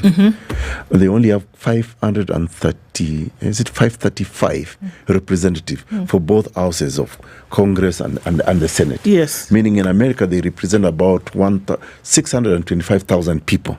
One person represent, Then we went to India, where most of our ministers and big people go for medical treatment. A population at that time of 1.3 billion. Yeah, and they only have about 800 elected representatives. China, where we borrow a lot of money, where they're actually building, our roads and whatever. Yes. At that time, I think it was 0.3 billion people. They only have 1,200 elected representatives. Now we came to Kenya and we asked this question. At that time we were 50 million Kenyans, but we have got 416 elected representatives. Now, if you do the maths, we are 400% overrepresented. And not only that, CT, it comes with a cost. At that time, they are gobbling 37.5 billion Kenya shillings. Okay. Which they later on increased to something like, I think, about 42 billion. Now you ask yourself. No, sorry. What is when you talk about gobbling this amount, 37 billion, this is their pay. Parliament. Their pay. Yes. Okay. Yeah. Is this just the emolument that they get for working, or is it everything? So let me tell you, let me paint the picture for you. A typical member of parliament, basic salary is about, is it 800,000 Kenya shillings per month? I wouldn't know. Yes, I'm telling you, I'm giving you those figures. But if you had allowances, I've never seen an employee, I don't know whether you people now get some sitting allowance because you're doing this show. No. Our work involves sitting, so there's no sitting allowance. You have to sit anyway. Yes, so I mean. Okay, so then, that's the picture I want you to see. So you're a member of parliament, you probably take home close to about $1 million every month. Yeah. But every time you sit in a committee to do your job for which you are paid for, you must have a sitting allowance. I have been summoned by a parliamentary committee to make presentation. A committee of about 25, I remember that time, members of parliament. That's when we were doing the Punguza Mizigo. Yes. They come, they sign, and they disappear. We ended up with only 4. And the reason they sign is so that they don't lose the sitting allowance. Then, you want to go to your constituency to talk to your people who elected you. We are paying you mileage. For your fuel, for your car. For your fuel, for whatever. We are giving you all this money, but we are also saying we buy you a house. Or give you a loan. Well, that's literally we are buying, because we are giving you 25 million. 25? Yeah, I think that's 25. I think 25 million is what they get. 25? Yes. And they don't pay it back? It's not in mortgage? No, they pay. Yeah. So they take, the interest rate is about, what is it, 3%? Yeah, it's a very low interest rate. Like so you create the environment whereby they can borrow easily. Then we also give you money for a car. I think the car is about, is it 20 million, thereabouts? But yeah, that's exactly. I mean, member of parliament gets that. That's why you can see some of them. You'll see a very shabbily dressed guy. All of a sudden, as soon as he becomes member of parliament, the transformation is so... They have cheeks. Yeah. And, even start wearing labels, Let's take a break. We have to take a break. Because then, I mean, we can name the issues, can't we, Dr. Okot? But then when we say this is what actually should happen, how we've seen it happen, so we need to continue putting it out there. Let's take a break. And I really hope know that when we come back, one of the things that right now I'm crazy about interrogating is the soul and conscience of our nation. Let's do it when we come back right after this. Dr. Okot Okot is our guest this hour. Appointments and reappointments. Is the Kenyan overrepresented? What can actually be done about it? Be back after this.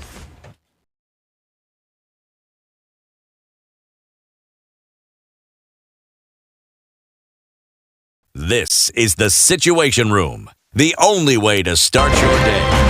Revenge is for children. It's for kids. When you grow up, you realize the best revenge you can take on somebody is to ignore them. I'm just new in politics.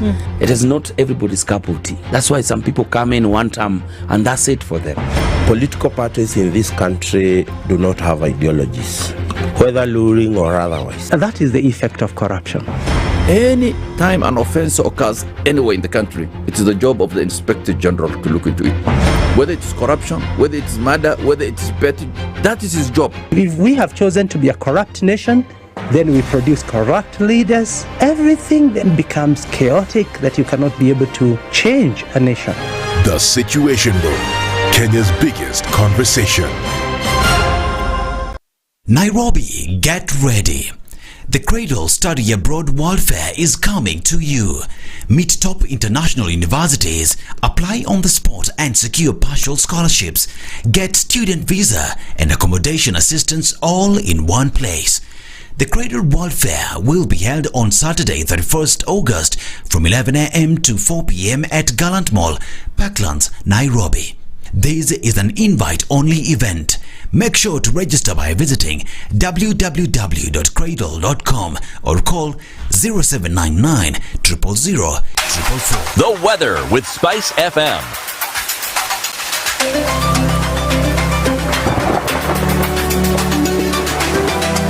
The sun is up in Nairobi, 17 degrees. We'll see highs of 24, highs of 26 in a sunny Nakuru at 18, and at 17 it's sunny in Nyeri, going to highs of 24. Eldoret will go to highs of 24, currently sunny at 18.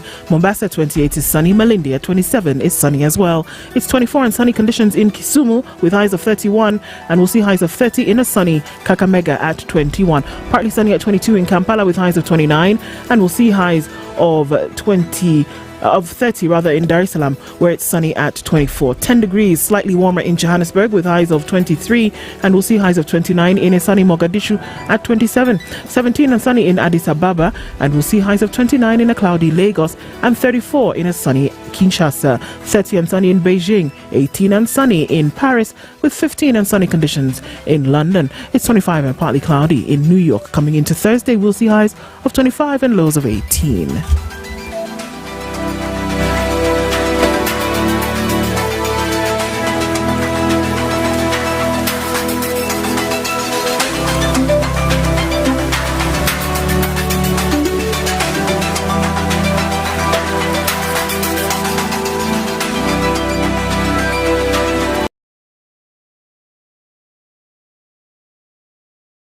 All right, coming towards the end of traffic hour this Thursday, and we're seeing that traffic has significantly reduced in different parts. We just have a little bit of traffic as you approach Muranga Road, and then also on Landis, in and outbound traffic still continues a little bit. But most parts of the city clear, free. You're going where you're going in no time whatsoever. But all the same, be very careful. And let's talk through the morning. SpiceFM KE on X.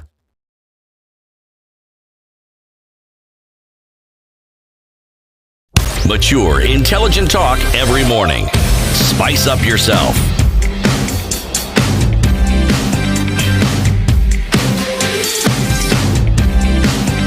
Mornings done right. 94.4 Spice FM, Nairobi. Continuing this conversation for the next 20 minutes and the questions that we continue to ask. So who fights for the soul and conscience of Kenya? And as we look at some of these things, because at the end of the day, Dr. Okot, what we're talking about today is that when you look at overrepresentation, or even in some cases misrepresentation of the Kenyan, we look at wasted money. Mm-hmm. We look at money that can be used for so many things. I mean, look at what we're talking about today. Doctors want to go on strike. Teachers are already on strike because of what? Because the money that they're being asked to pay is money that was agreed upon. And we're looking at between 7 to 20,000 shillings. Not the billions that now we're accustomed to when we talk about money that's lost.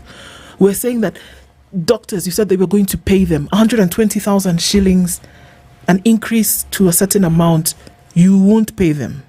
But when we talk about representation in the country, it's through the roof. Mm-hmm. That, let's leave alone from your MCA to your member of parliament, to your senator, to your governor, to your women rep, and then, yes, to your deputy president, deputy governor, and your president. Mm-hmm. Those are the people that represent you. Mm-hmm. But then, under the purview of the president, you have advisors here, economic, you have advisors here. I don't even know what they are. And it's likely that we will see more. Is it not enough? Why would a president have an economic advisor when you have a minister in charge of finance and senior economist in treasury? You see, when you read the Auditor General report, you are lucky not to be depressed, but you can only make one conclusion, that Kenya is one big crime scene. Theft of public money and resources is happening every day, and nobody goes to jail. And this is all the representation. In fact, when you talk about representation, let me paint a bigger picture. Mm-hmm. So we have the President of the Republic of Kenya. Ideally, or as it should be, he actually represents Kenyans, wherever you may be. Then there comes a deputy.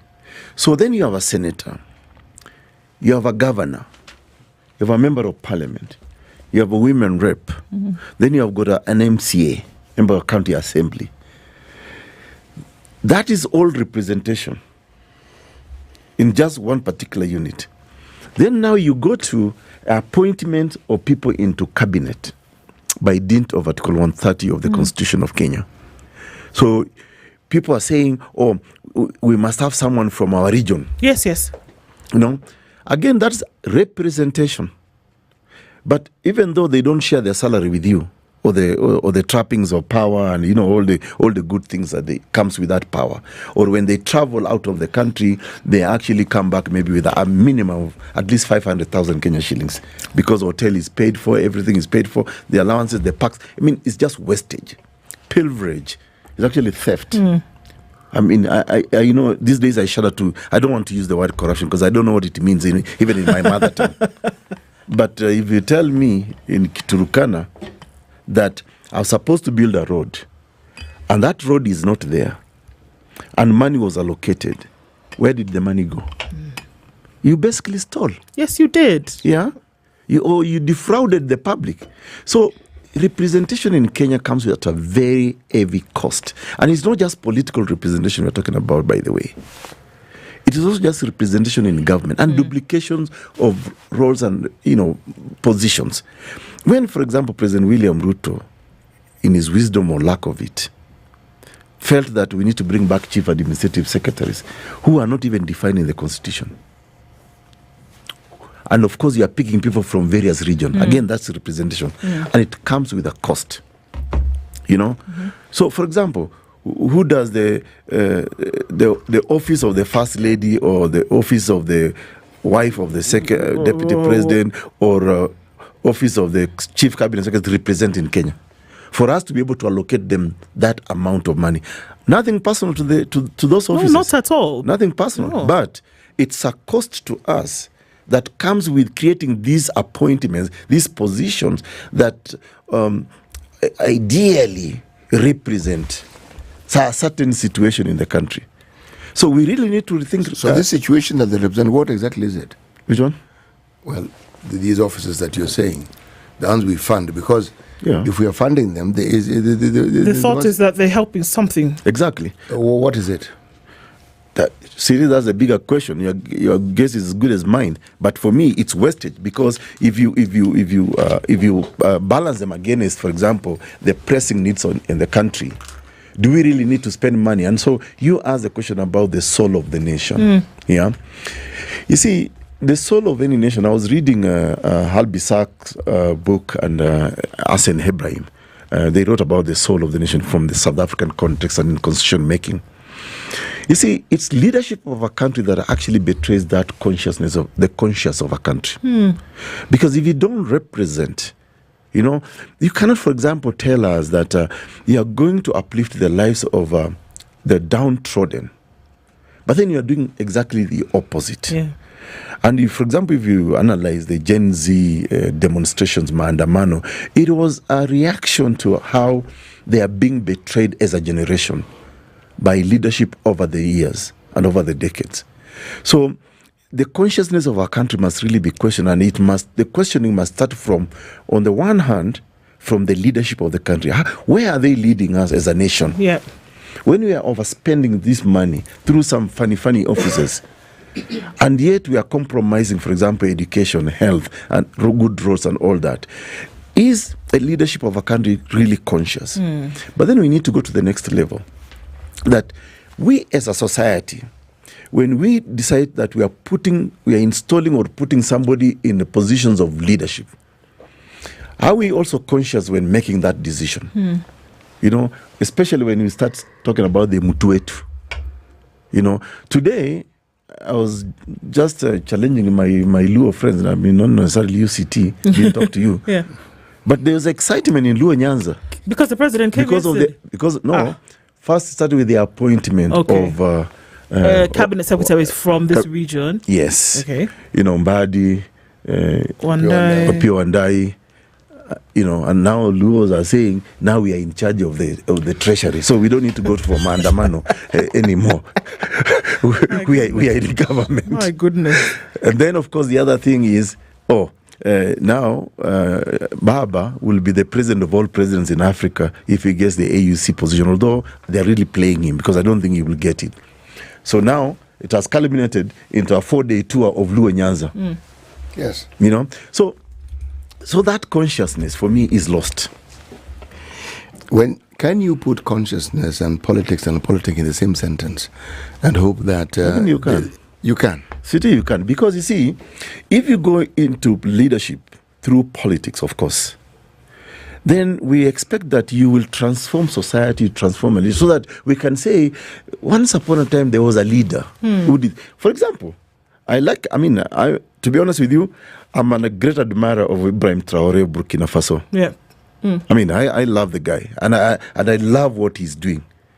If you pick it up from even where Thomas Sankara left, yes, before they killed him, of course, yes, because they killed him. Look at what Traore is doing. Traore is saying simple, you are actually stealing uranium from us. You are selling it at, I think, 200 something euros, but you are giving us 8 euros. So 8 euros. 8 euros. Yeah. Okay. Now we are saying, no, to hell with that. We are going to do everything here. If you want our uranium, you give us at that market price globally. He's also said now he's setting up a gold refining factory. He's doing some flagship projects that are actually transformational. In Botswana, during Khama's rule, he just looked at what is the economic opportunity in Botswana. It was cattle. Yeah. Oh, cattle. It was cattle before they discovered the diamonds and all that. It was meat economy. He just transformed it. Even when you go to tired examples we have used, like Singapore with Lee Kuan Yew back in the days and what they did.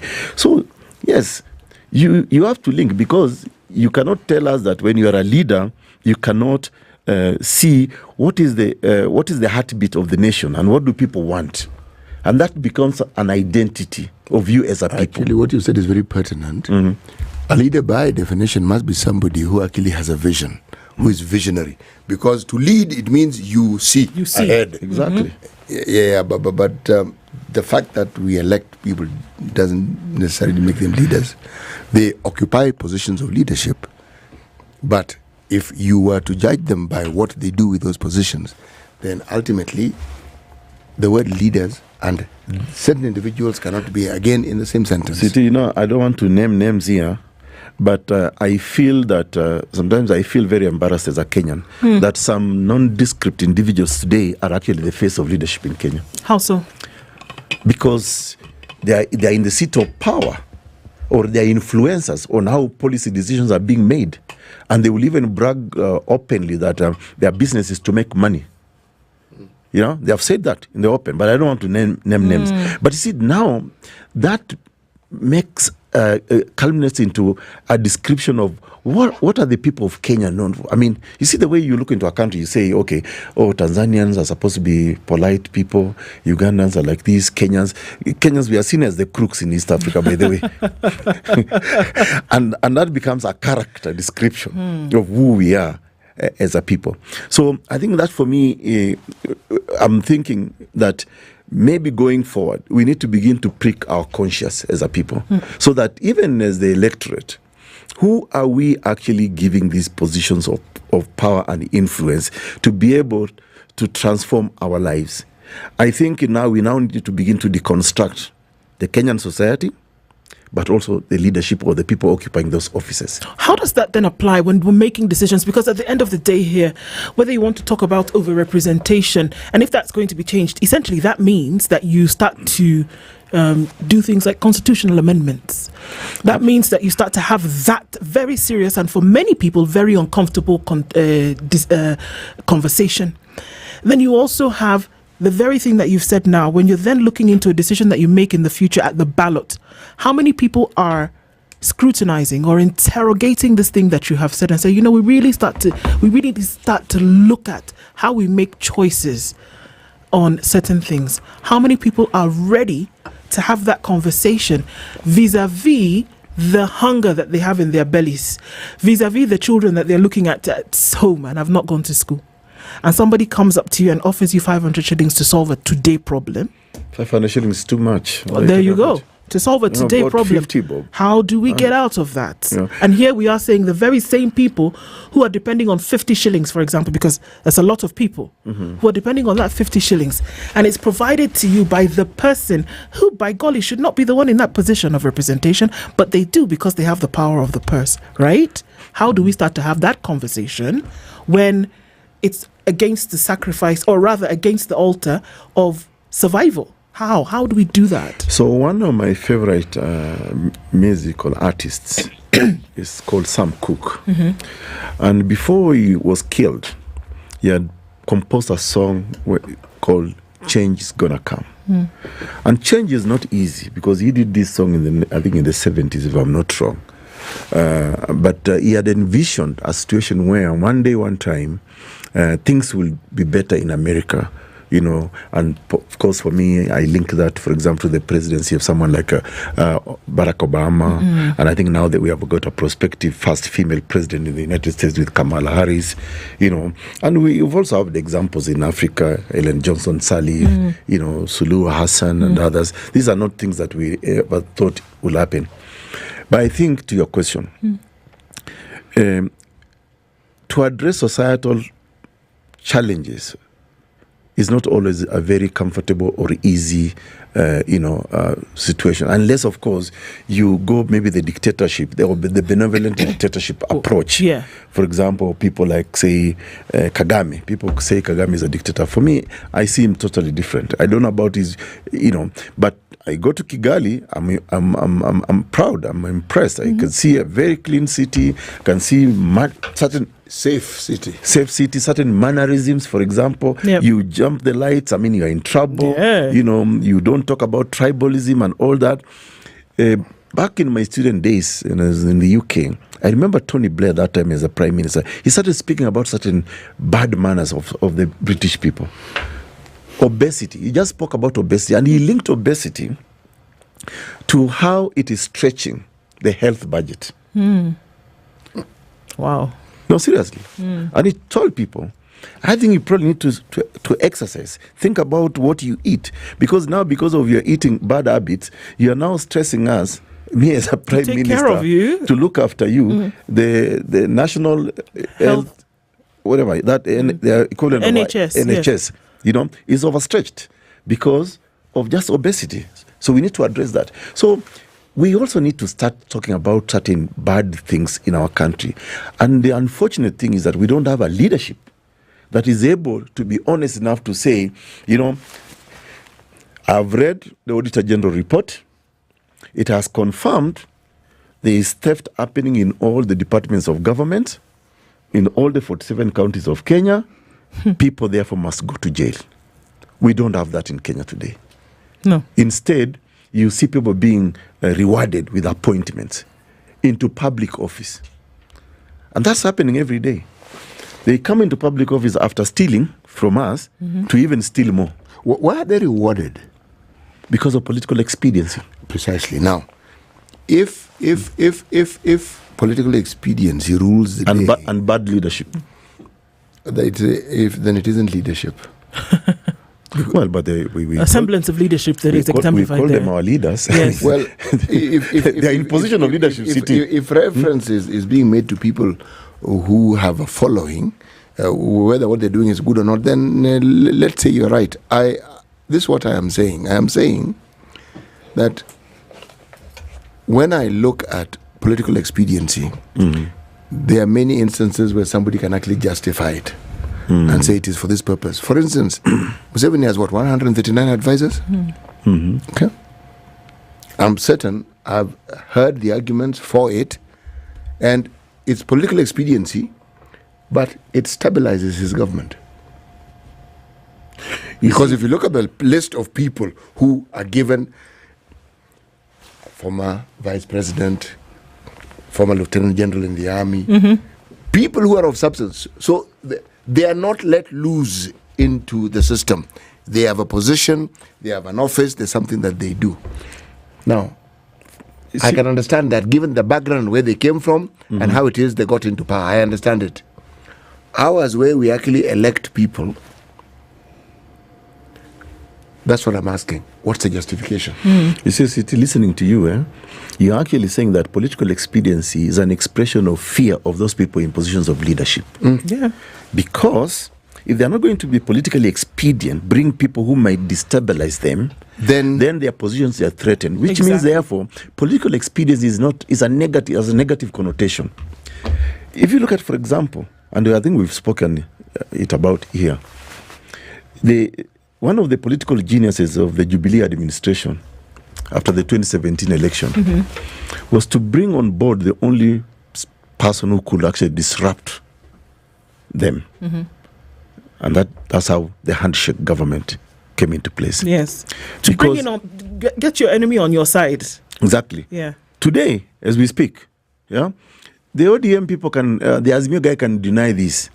But William Ruto also knows I lied to Kenyans in 2022 about certain things. He even gave us timelines. By January, in 6 months' in time. 6 months' time, we will do this. But now, because I want to go back to Slumberland and to just worry about reappointment in 2027, who else out there can actually disrupt me? This is true. So they go for Raila. And then they tell Raila, and I say this and I repeat it here, not a political prophet, but I will say it here. They tell Raila, we'll get you appointment to the AUC, African Union Commission. When they know clearly that Raila does not even qualify.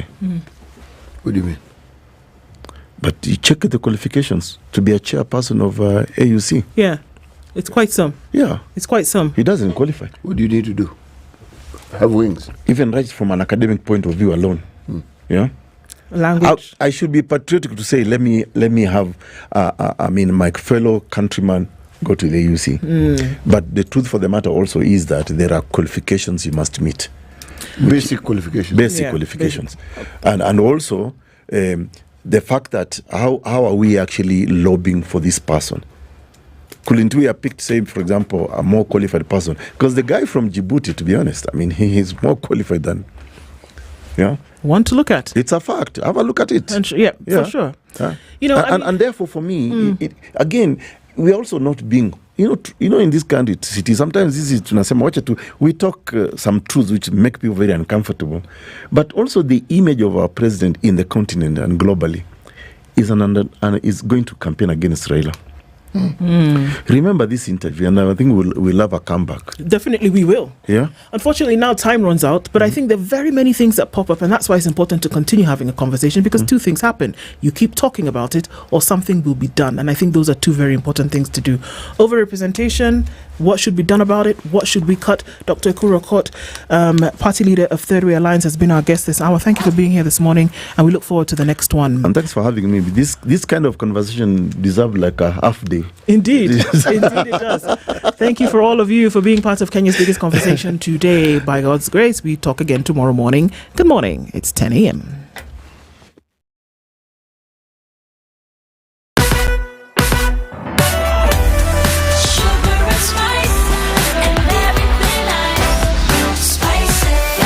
Spice up your life. It's now 10 a.m. Get effective relief from strong